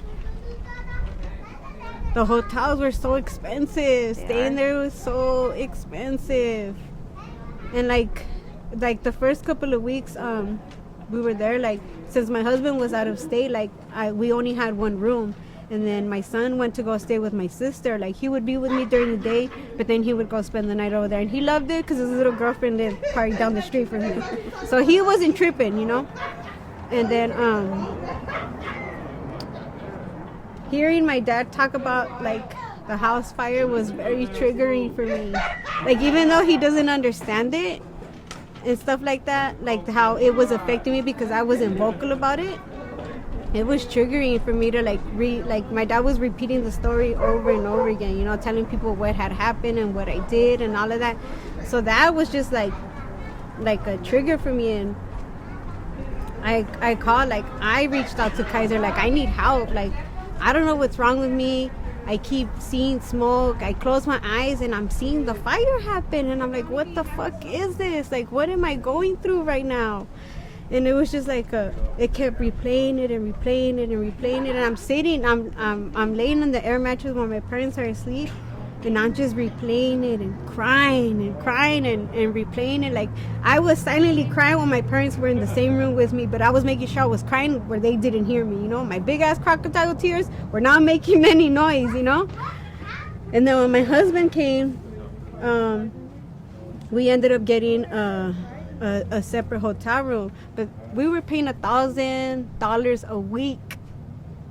a week, and their insurance was not helping us. And I was like, and my husband kept calling and emails and calling him, and he kept calling and calling. And I was like, damn, that's the only reason why I kept going back to work, was to be, you know, pay for our hotel stay, because I don't want to be on the streets, you know what I'm saying? My mom was busting her ass off too. She was working 6-7 days sometimes, because we were trying to, you know, my husband was out of state busting his ass off. So luckily we were all working to be able to like support what we just went through, you know. Yeah, because it's like you're starting all over again. Yes. And insurance takes their time. Yes. They have to conduct their investigations and all that. So yes. And then it wasn't until I sent her an email, and thank God, because of the job that I used to have, I learned how to professionally cuss you out in an email. Like, this is timestamp, ma'am.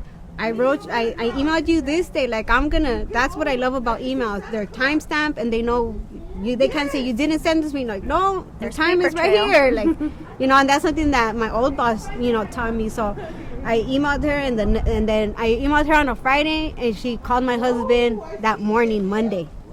And then he was like, tell your wife to send me the hotel receipts and we'll send her the money. I sent the hotel receipts. She only sent $700. She has Santa Claus' number. So if your dad says that you're bad, she can call Santa Claus I'm gonna tell him to be quiet real quick. Karina, you guys. Sorry. It's okay. And then where was I at? About the insurance. Yes. They only send you $700. Oh yeah, they only sent 700, and I started panicking. I was like, oh my god. I was like, how are we gonna pay for this? Like, I don't want, like, we still had to buy food to eat. We still had to buy clothes because we lost everything. We lost everything. We didn't have no clothes, none of that. So then I'm like thinking, like, what the fuck are we gonna do? And then I was put on disability, and that was a hard pill for me to swallow. Like, to be on disability for the reason why I was put on disability. Like, my therapist diagnosed me with severe depression and PTSD. And when he told me that I had PTSD, I was like, I didn't want to accept it. And I was like, I don't have it. And like, I'm so familiar with PTSD because some of my family members have it because, you know, they've gone to war and stuff like that. So I was just like now, like, I was starting to understand what my own family members were feeling, because I used to be like, why don't they just want to say, accept it? Like, it's not as easy as we think. So when he told me that, I was like, nah, I don't got PTSD. Like, no. He was like, okay, then explain to me, like, what do you see? And he was like, those are signs of PTSD. So then I was like, okay. It took me a week to accept it, like, for myself, you know. So then they started, like, helping us, but it wasn't until, like, I didn't even post it on social media. Like, my sister, the first person that posted it was my sister Lupe. And like, I really didn't want to, like, say, like, people were like, just start a GoFundMe, start this, and like, I'm scared to ask people for help. Already prior to a house, where, like, I don't like asking people for help, you know, like, financially, like, I don't like that. But we desperately needed some money, you know. And I still didn't even want to do it, you know. I was just like, fuck it, I'll start an OnlyFans. I'll start selling my husband's toes online or something. Like, my volunteer my husband as tribute. Right.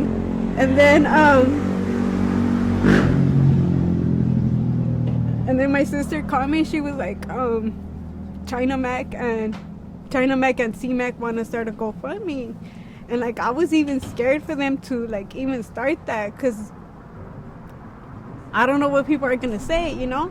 So, just so everyone knows, your sister is Lupe Gotti. Yes, Lupe 46, neighborhood bro. That's my sister.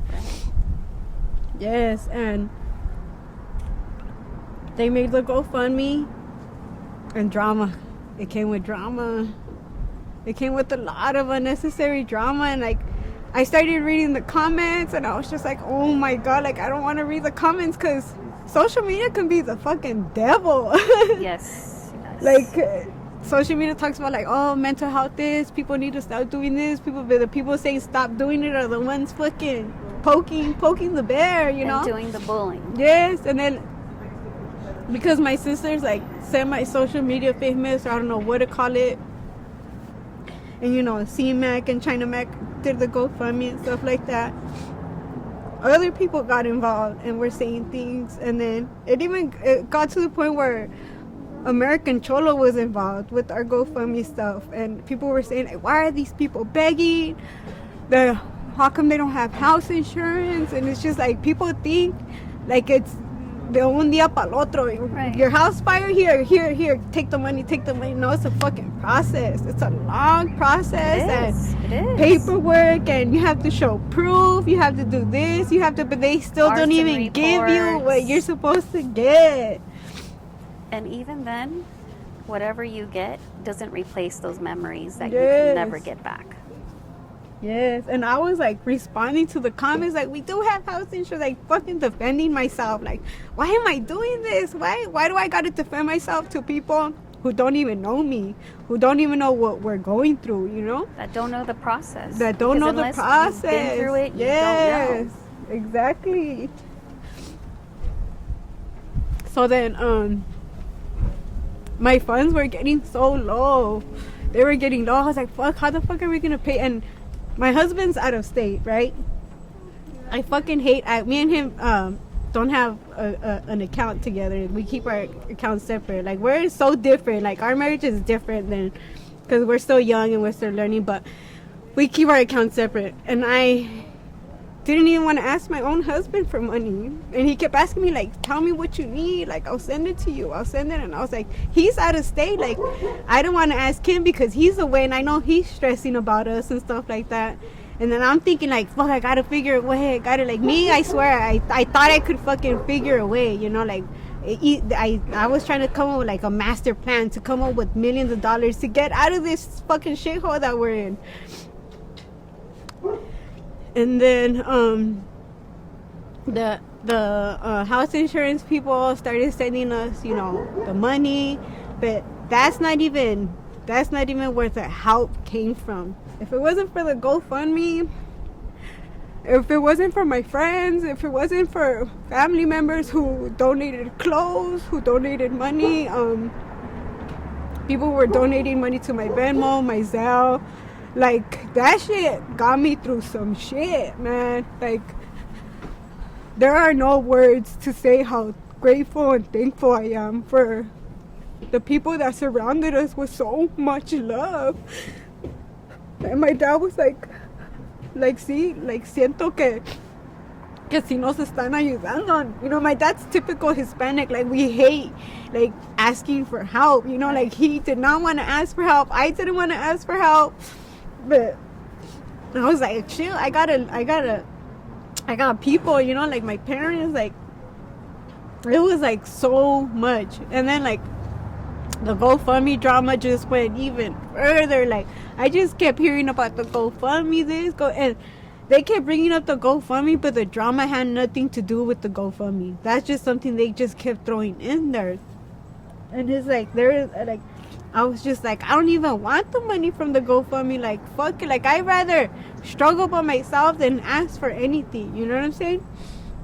And then some people were saying, like, oh, we don't want to donate because of how it was real. Like, people were just so picky. I was like, I'm not asking. Like, it's not me asking for the donations. Like, you don't have to donate. Like, it's nothing that I want anybody to do, you know? Like, I'm the type of person that if I got $20 and my friend needs money, shit, we got fucking 10 and 10. Like, we got this together. Like, that's just who I am. Like, I will try to donate as much as I can. Like, my friends start a business. Okay, what can I buy off of you to promote your business? Like, that's just in me, who I am. Like, I want everybody to win. Like, I want my friends to win. I want strangers to win. Like, because especially people that grew up like the way we grew up. Like, I love seeing raza win. I fucking love seeing people who, like my husband, a fucking 2-strike felon. Like, look at where we're living at because of his hard work, you know. And a lot of people preyed on his downfall, you know what I'm saying? And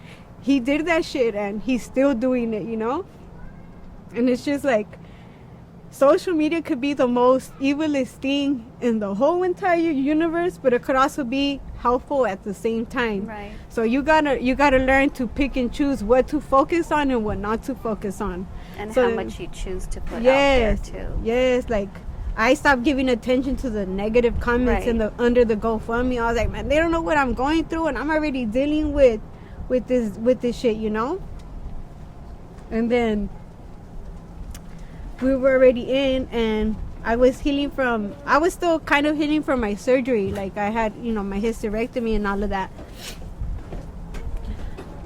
So then when I tried to find an outlet, roller derby was gone. Like, I was cleared to go back to skate, and I couldn't go back to skate because she was there on the new team, you know what I'm saying? And it's just like, that's when I started putting the pieces together. Like, my depression started from this time, and this is where I'm at now, you know what I'm saying? And it wasn't until I started making like silly videos with my godson in the hotel room, like, where I started kind of getting out of it. And then, like, my TikTok platform was growing. Like, I had over 70K followers on TikTok. because I was either posting stuff like documentary stuff, or I was posting videos of me and Isaac Mac, you know, making silly mini conciertos, supposedly us.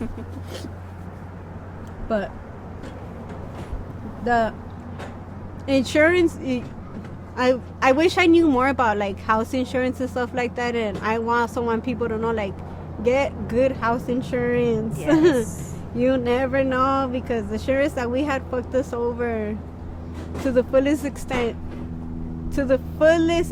Like, we were supposed to get a certain amount, and they paid themselves off first before they even gave us anything. So that was another struggle, you know what I'm saying? But during the time that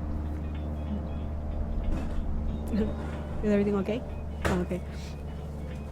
During the time that that we were staying in the hotel, another tragedy hit us, you know?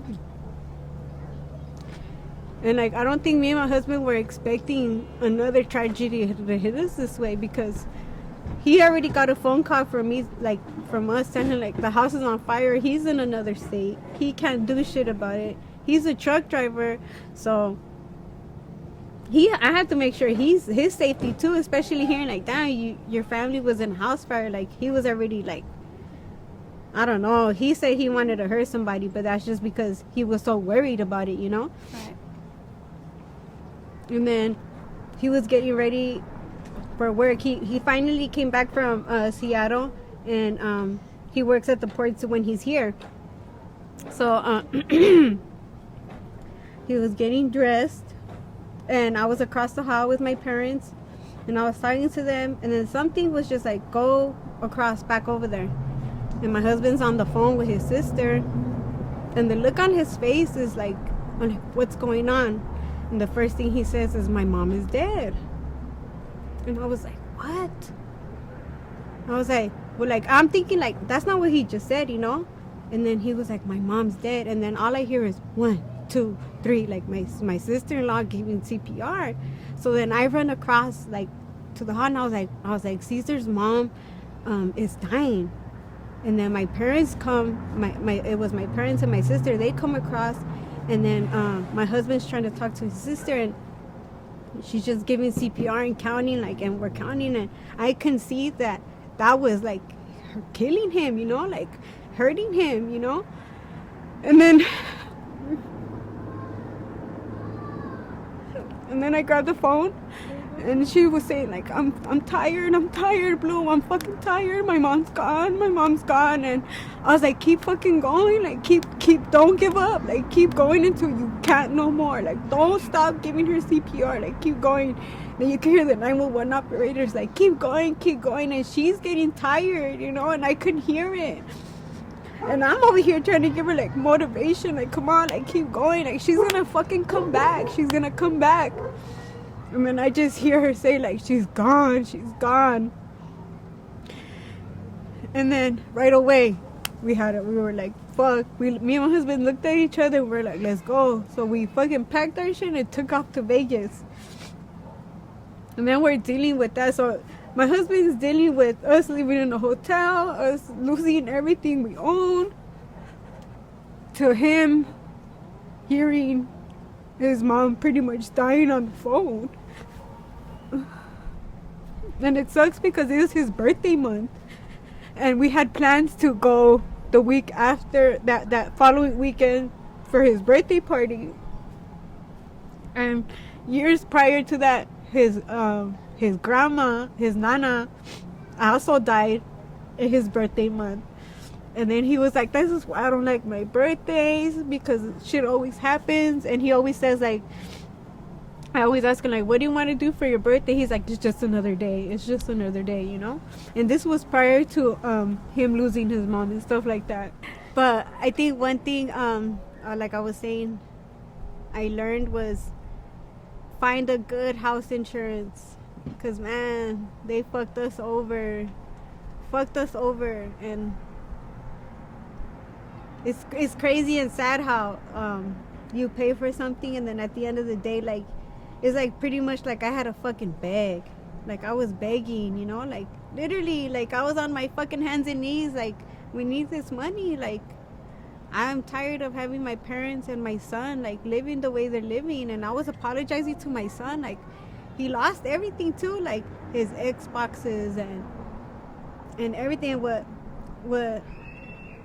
was even harder for me to like understand, like, and I told my sister yesterday, was that I have like not, I don't want to call it survivor's guilt, but I have guilt.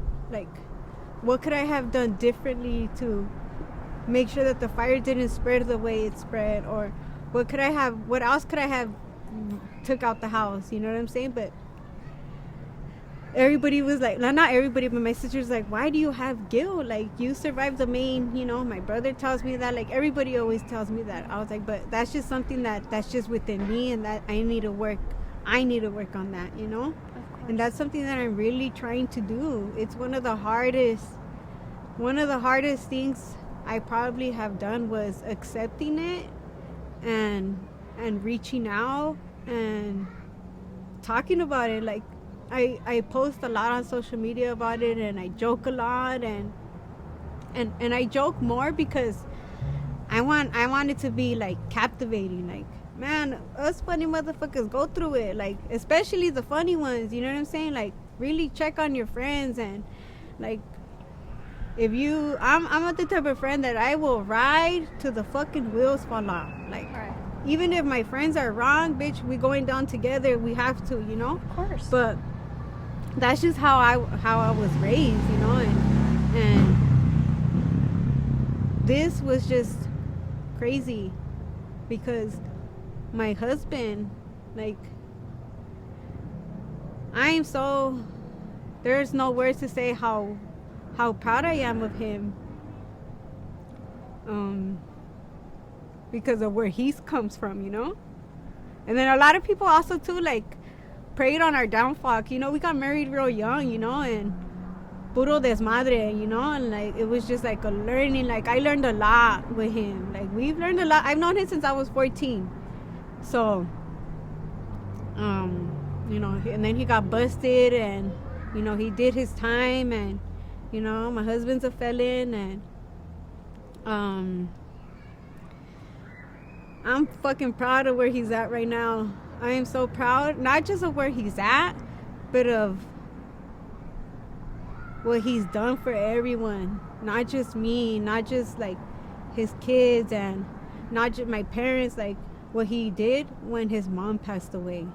Like, he fucking stepped up. Like, I would have never, even though I know my husband is strong and he'll get shit done if need be, but the way he stepped up, it was, to me, was the most sexiest thing in the world. Like, god damn, you know how when they say it takes time for people to, like, for you to see the change, and you always want to be like, don't tell me, show me. Well, he right. Fucking slapped me in the face and showed me, but like in the most craziest way, because a lot of marriages, and this is what me and him talk about, like, a lot of marriages don't survive going through what we went through. Like, he could have easily said, like, fuck it, I'm gonna leave you, like, I could bounce. He could have easily done that, or I could have easily done that. Like, I don't even want to deal with you, you're not even here, you're in another state, fuck you, la la la la, you know? But we talked to each other, we were communicating, and he let me break down. After his, like, I fell to my knees screaming and crying because I thought we weren't closing escrow. We closed escrow the day that we said our final goodbyes to my mother-in-law. Wow. And I had less than an hour to send the money. So after viewing my mother-in-law, we had to fucking drive to the bank and make the payments, and the bank was giving us fucking, like, we can't make the payments right now. And I was like, no, I have a time limit to make. Like, I'm gonna make it. And then they told us no. We went to the hotel. I was screaming and crying, fell to my knees. He let me do that. And then he picked me up from the floor, and he was like, let's go back to the bank. We're going to do it. And I was just like, okay, with my eyes all mocosos, and I get there, and I was like, I fucking busted a Karen. I was like, if I got to be a Karen, I was like, can I speak to the manager, please? They ended up giving us the money. I drove across to Bank of America and made the payment in less, and I had only 10 minutes left, and I made it with 1 minute to spare. Wow. And it wasn't until I got the email that the escrow went through, and that was the next day, I was shitting it, because I was like, what if we didn't close escrow? I felt like so many people were depending on us to get this house, because I brought my niece with me. Like I brought Isaac with me because I want him to have a childhood that I didn't have. Right. I want him to. We want to break generational curses or whatever that's called. That's mine and my husband's goal. You know, Right. like our focus was making sure everybody was okay. And the shit that comes out of my husband's mouth sometimes surprises me, because he's like, God is testing us. And I'm listening. And I'm not going to say, like, I'm not going to blame him and be like, why God? I'm not questioning him no more. So me hearing him say that motivates me, like, all right, if he's got it, then I got to get it too. And that's what made me snap out of it. I was like, he just lost someone near and dear to him, you know? Like, him and his mom were close. And for me to, like, constantly be crying and doing all of this, and I still have both of my parents, I was like, bitch, you gotta snap the fuck out of it. Because imagine if he needs me, like, who's gonna, like, we gotta take care of each other, because we gotta take care of a whole village. You get what I'm saying? Like, and I wanna, like, we wanna take care of everybody and not make them feel like they're any lesser. You know, like, we wanna make sure, like, you guys, we're here for you guys, and we want you guys to work hard the way we want. We want a better life for everybody else. You know what I'm saying? Because my husband went through hell and back growing up. You know what I'm saying?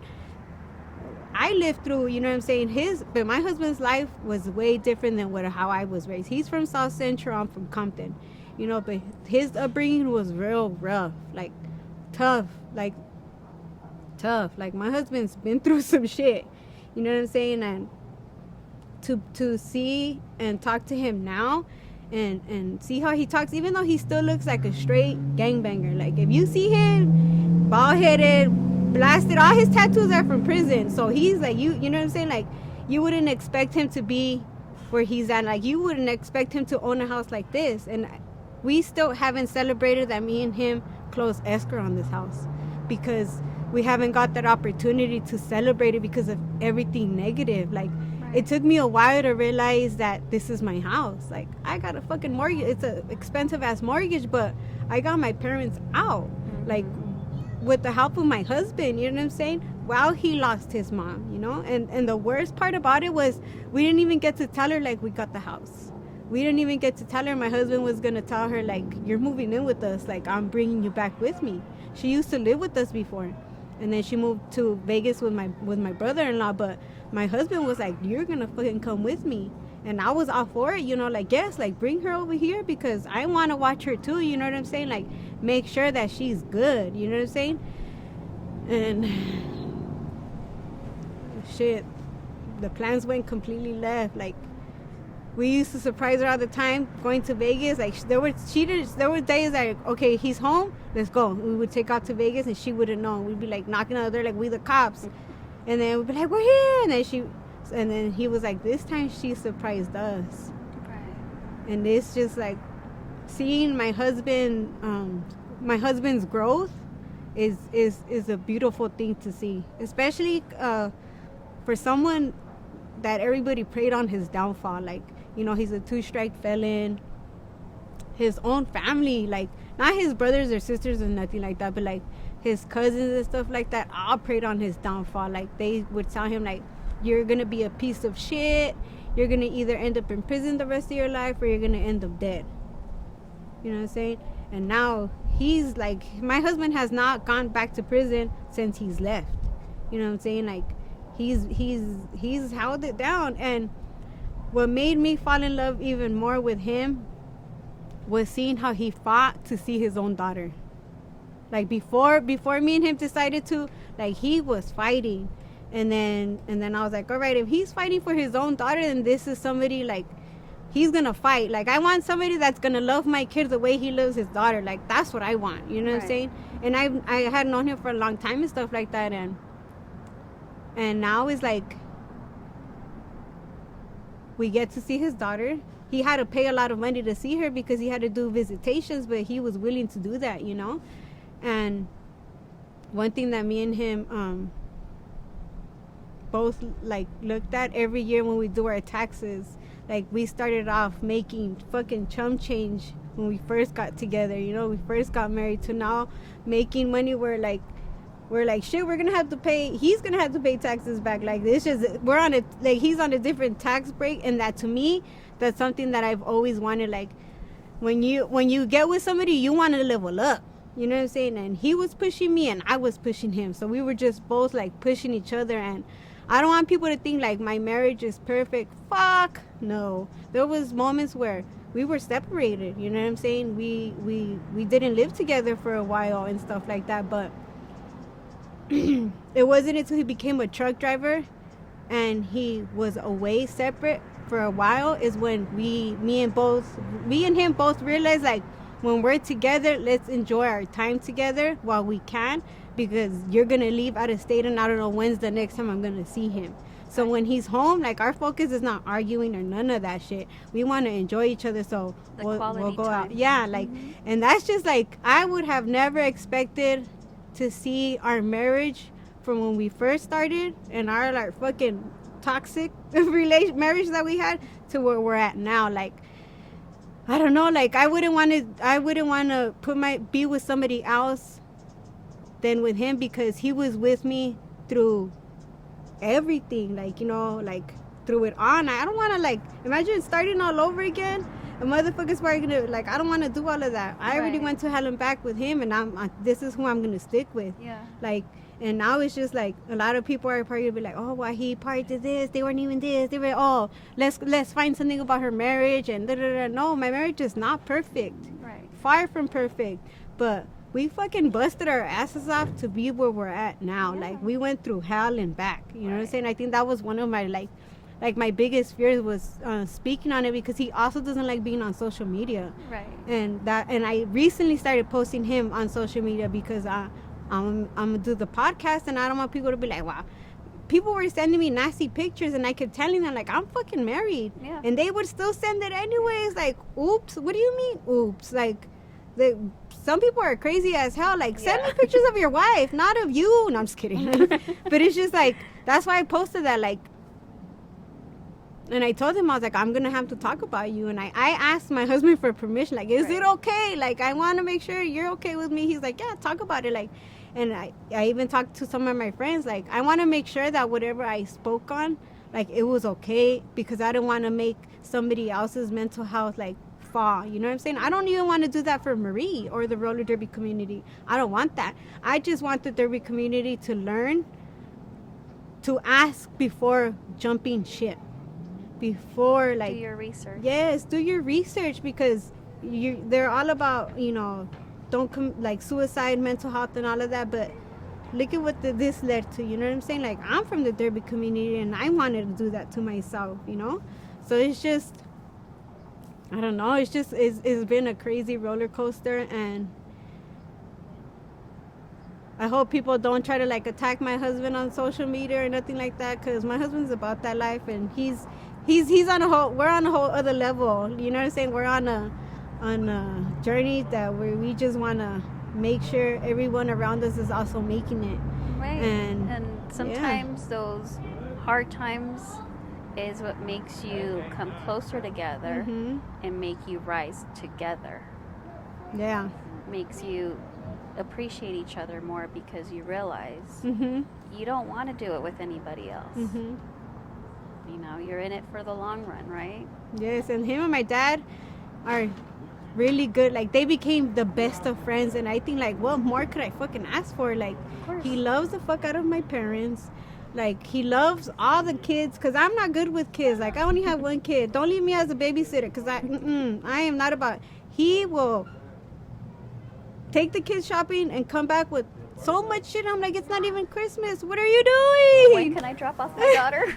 Drop her off. She'll probably come home with shoes and shit. But my husband's the type of person that if he buys for one kid, the other kids are gonna get. So if he buys it for my son, my nephews and nieces gonna have to. And for Christmas, we always ask the kids, what do you guys want? And whatever they want, we'll buy it. So usually they probably don't open it on Christmas Day, because we'll buy it for them. And like, that's how we are, you know, like. But he's such a, I don't know, like, I wish so much for him. Like, I told him, I was like, I want to buy you a fucking semi truck and stuff like that. Like, Like that's his goal now, you know, like to start his own, you know what I'm saying? And I'm like, fuck yeah, do it. Like I'm whatever you are, as long as it's moving up, I'm with it. Like I am fucking with it. We gonna do this. And I don't know, I told him I'm gonna start selling my toes online or something. I'm gonna get you that truck. But so going back to the roller derby, oh yes, are there any plans in the near future of yes. a return? Yes, I'm joining a team. I'm joining the OCRD. I've practiced with them before, and they're an amazing team. Like the group that's there are some hitters, man, and I love that about it. Like the energy, the one, you know, my friend that used to be on LA's on there too and stuff like that. And I love seeing a team that is open and where everybody's having a good time, but at the same time they're there to fucking hit, like, and practice and like really get down to like, I don't want to play for funsies, I want to play to win. And that team plays to win, but they're also having fun at the same time. And the group of girls that's on there, like even the coach, like their coach, I think his name is T-Dog, I don't know, he used to be a coach for another team, and he's a good coach too. And one time when I was on SoCal, he came and coached us for a practice, and I loved it because he was like a tough coach, but like not a tough coach where he was a tough coach where he wanted to make you a better skater. And that's what I like. That's what I want. I know I'm never going to get the same energy as the coach that I had before, but he's going to give me a feeling where I'm becoming a little bit better, you know? And I hope I can bring something to that team too. Like, I'm here to fuck shit up with you girls. Let's fuck shit up, you know? And the girls that don't like me, that are in another team, like, fuck me up on the track. Like, beat me on the scoreboard, you know? Hit me. And they know I love getting hit. You know what I'm saying? They know how I skate. You know what I'm saying? I just want to, like, I'm not saying, like, I'm going to forgive them, because I don't want to lie either. But I want to move past it. But I want them to learn. Like, learn what they did was wrong, like super wrong, you know what I'm saying? Like I don't want them to publicly apologize to me or anything like that, but I want them to apologize to my coach and his wife, you know what I'm saying? Because they had hundreds of people calling my friend a liar, that she didn't have cancer, she had her breast removed. Like, who's gonna lie about cancer removed the boob? Like, why would she do that for fucking fun? Like, why?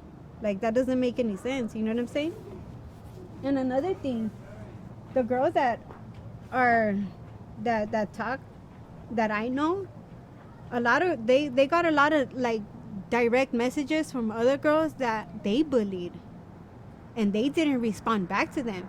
So they were like, oh, if I bullied you, send me a message. One of them got a shit ton of messages, and she was like, these are overwhelming. Yeah, because you were a fucking bully. But then there was another girl where she got messages and she ignored it. She's the one that made the comment yesterday on Instagram, like, for me to leave it alone. Like, no, let me heal. You know what I'm saying? Let me heal. And like, I never talked bad about her and stuff like that. So, like, for her to come at me like that, then that means I struck a nerve with speaking the truth, and they're afraid of that. All I want is for her to respond to the people that she bullied and apologize to them. That's all I ask for. Apologize to the people. Apologize for what you did. Like, realize what you did wrong. And that Halloween costume was not funny to me. No. They may think it's funny, but it's not funny to me. Because that's dangerous what they did. Because if that would have been like something on the streets, my coach probably would have got checked for that. Like, if it was prison shit, he would have got checked for fucking doing that to a bunch of women and shit. Like, he would have fucking got stabbed. So that's my mentality, you know? Like what you guys did was wrong, because in the streets, baby girl, y'all would have set him up to get killed. Because you guys are calling him a cult leader. Like, who does that? I was like, and that little boy, your little boyfriend doesn't even know. He doesn't even know him. Like, imagine if I would have gone to that party, man, I would have fucking swung. You know what I'm saying? Like, and then what? They're gonna be mad at me because I'm mad at over something that they did to hurt my friend? Like, how many times are you gonna tell me to let it go, but you guys do little fucking shit like that?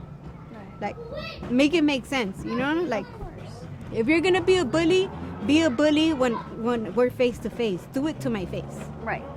and then see how that is. But I don't want it to get to that level. It shouldn't have to get to that level. But sometimes it has to get to that level for people to realize, like, you guys are fucking with the wrong ones, and these lies can get real dangerous and could get people killed. You know what I'm saying? It's like somebody saying, like, oh, this person raped me. And now you see all these cases where the girls were lying, or the guys were lying, or people getting freed from prison because they end up finding out they were never even the killer. And they spent all these years in prison. That's exactly what the fuck they did to my coach. That's how I'm seeing it. You know what I'm saying? They did that to him and his wife. Like, I'm gonna forever be so disappointed. Like, and like the trust, like, I will never trust those females ever again. Like, who could even trust them? And the sad part is that a lot of people in the Derby community really felt sorry for them. And they felt sorry for the bullies and stuff like that, because a lot of the people that were bullied didn't want to speak up. I was the only little 5'1" trying to speak up, and I was either being blocked or shut it up. So they didn't allow me to, like, really, like, express myself. And then at the same time, I wasn't expressing myself correctly either because I was so mad, you know. But I'm still mad to this day, and I'm expressing myself differently, but I'm expressing myself more vocally and a little bit less violent. You know what I'm saying? Like, there's still moments where I want to fuck this bitch up. Like, I answered a question in my questionnaire for Kaiser, and they fucking called me because I put on there that I wanted to hurt somebody. But I told them, I was like, no, it's just something that I was thinking, but I'm not really going to do. You know what I'm saying? Right. It's just my mental, like, that's just where I'm at. And I just want them to know that lies like that can get somebody killed. Lies like that can make somebody kill themselves. And to not be so quick to be on that cancel culture shit. Like, the way people that start those cancer culture, like, you know, everybody wants to learn the community. Like, I want to learn the LGBTQ community. I want to learn the trans community. I want to learn the race community.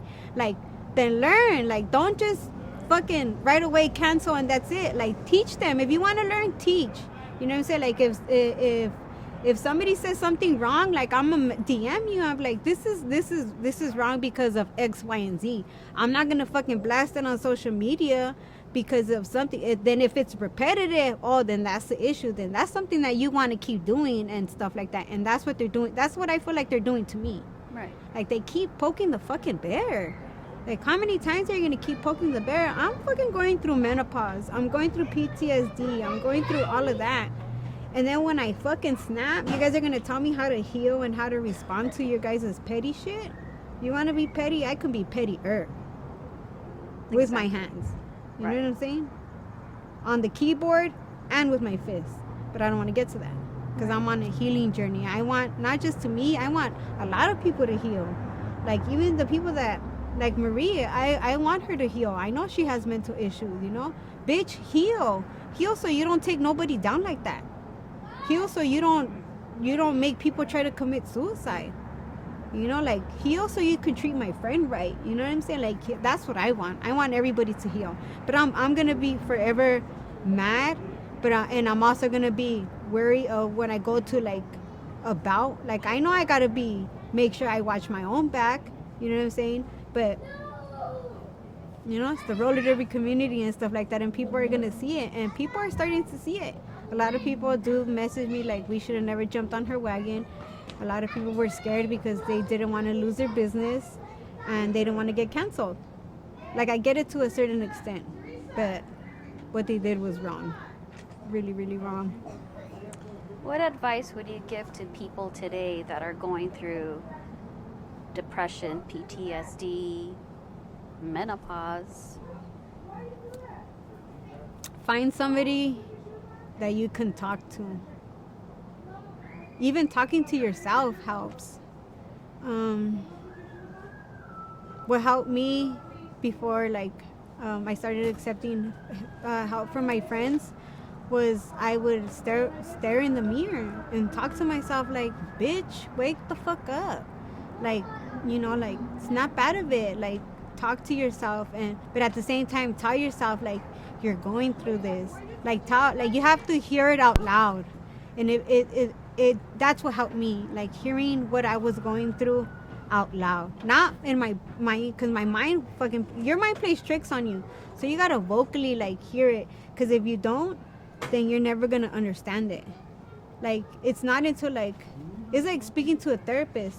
And once you hear it, like, but really hear, not just hear and then go like listen to the words, listen to what it is, you know, like tell yourself like this is not, once you hear from us, like it's like watching from the outside in. You got to see what you went through to heal.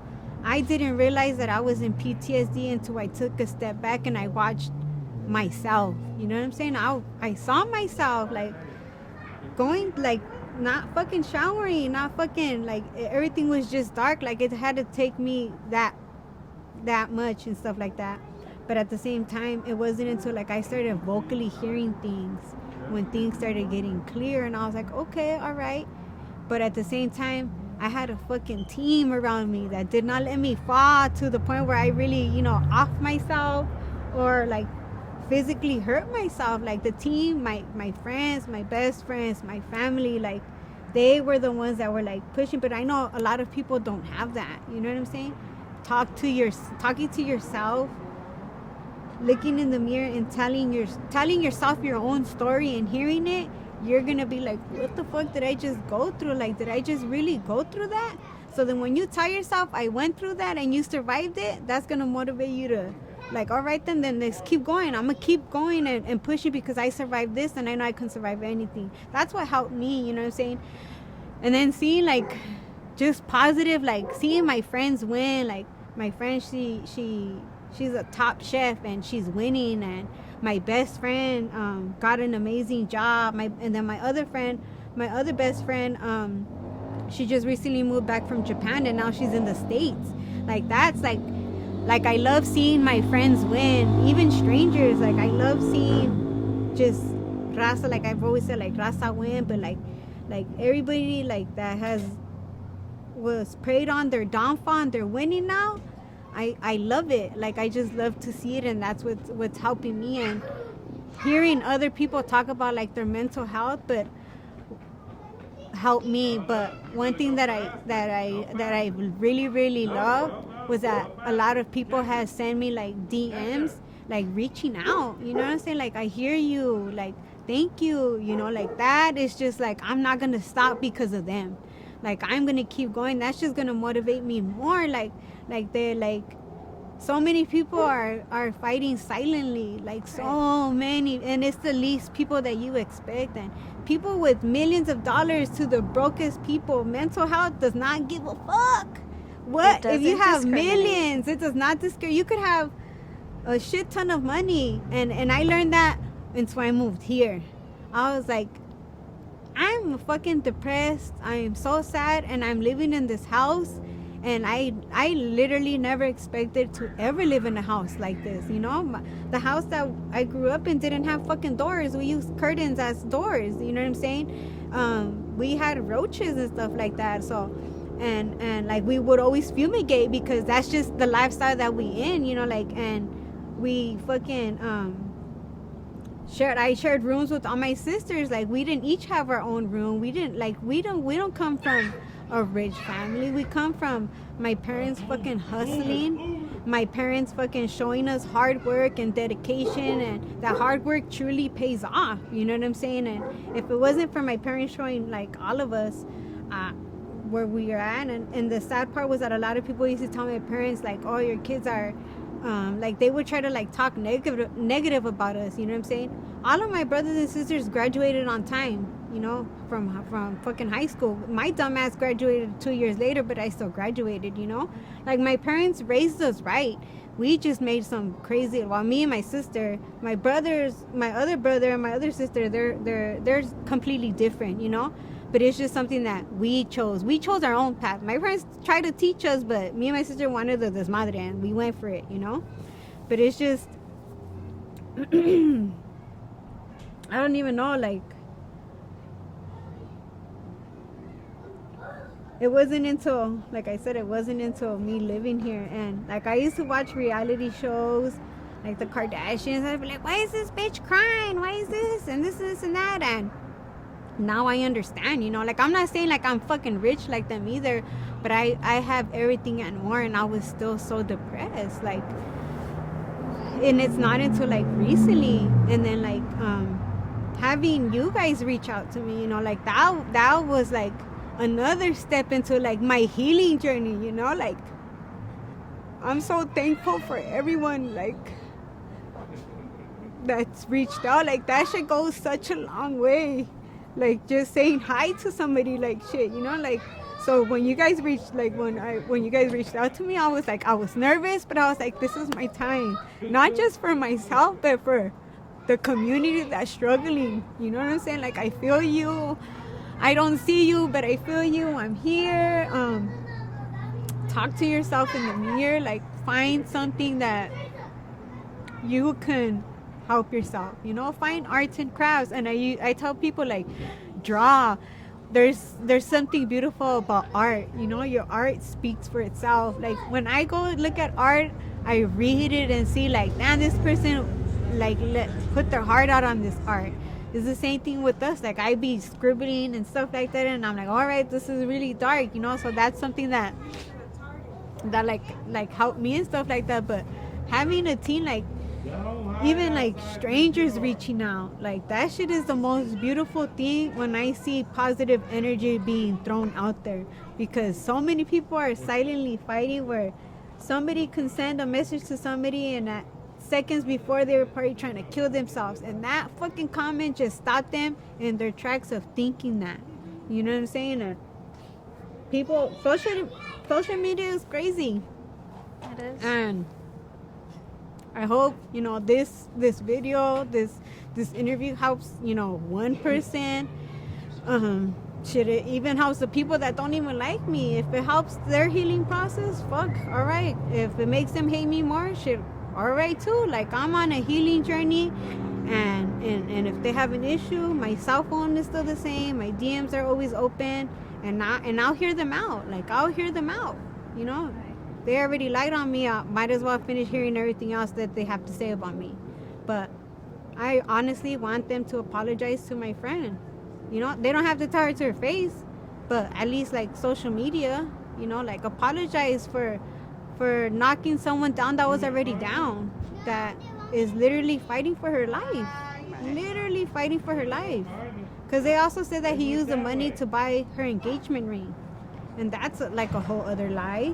So I was just like, that's not even right. Like, the lies that they said were just over the fucking top. Over the top. And it's sad that there's people out there in the world, you know. I can't believe it. Like, I can't believe she did that, because I would have never expected it from her. But shit, people can turn easily, and the pandemic showed how easily people can betray you. Right. How easily people get offended now. Like, people staying at home was not good for a lot of people's mental health, and they lashed out at the wrong ones, and they lashed out in such a wrong way, to where they wanted to, like, really hurt people and bring them down. Like, that's not my goal. That's not what I want to do. Even though my social media sounds like, yes, I want to know, that's not it. I just want the truth to be fucking told, because the truth needs to be told. Like, I want pretty much the world to know, especially, like, the derby community needs to be careful and the things that they say, because a lot of females are very sensitive, you know what I'm saying. We hold on to things, and then we overthink things, and it just fucking brings you down, you know. And I'm just like, even to the girls that were on the team and don't talk to me anymore, like, they can always reach out to me. Like, I am fucking here. When I see the girls skating, I am so happy to see them back on skates. Even if they're like, I'm just happy that, because I know that it mentally helps them. And that makes me happy seeing them happy, you know? Right. Like, I already went through hell. I just want everybody to be happy. That's it. That's my goal right now. Just be happy and get my increments up. No, get my money up. And that's what my focus is on right now. Just, I'm trying to retire my mom, you know? Like, I don't want my mom to work. My mom works hard. My dad, you know, is retired already and stuff like that. But I will run through fire all over again if I have to, as long to have my parents here, to have my son here. Like, I would do it all over again. And life is crazy. It is So crazy. Well, thank you, Karina, for sharing your story with us. No, thank you for having me. Congratulations on your house. It's a beautiful home. Thank you. You guys are always welcome. Thank you. You've came a long way, and we can't wait to see your progress. Thank you. I appreciate that.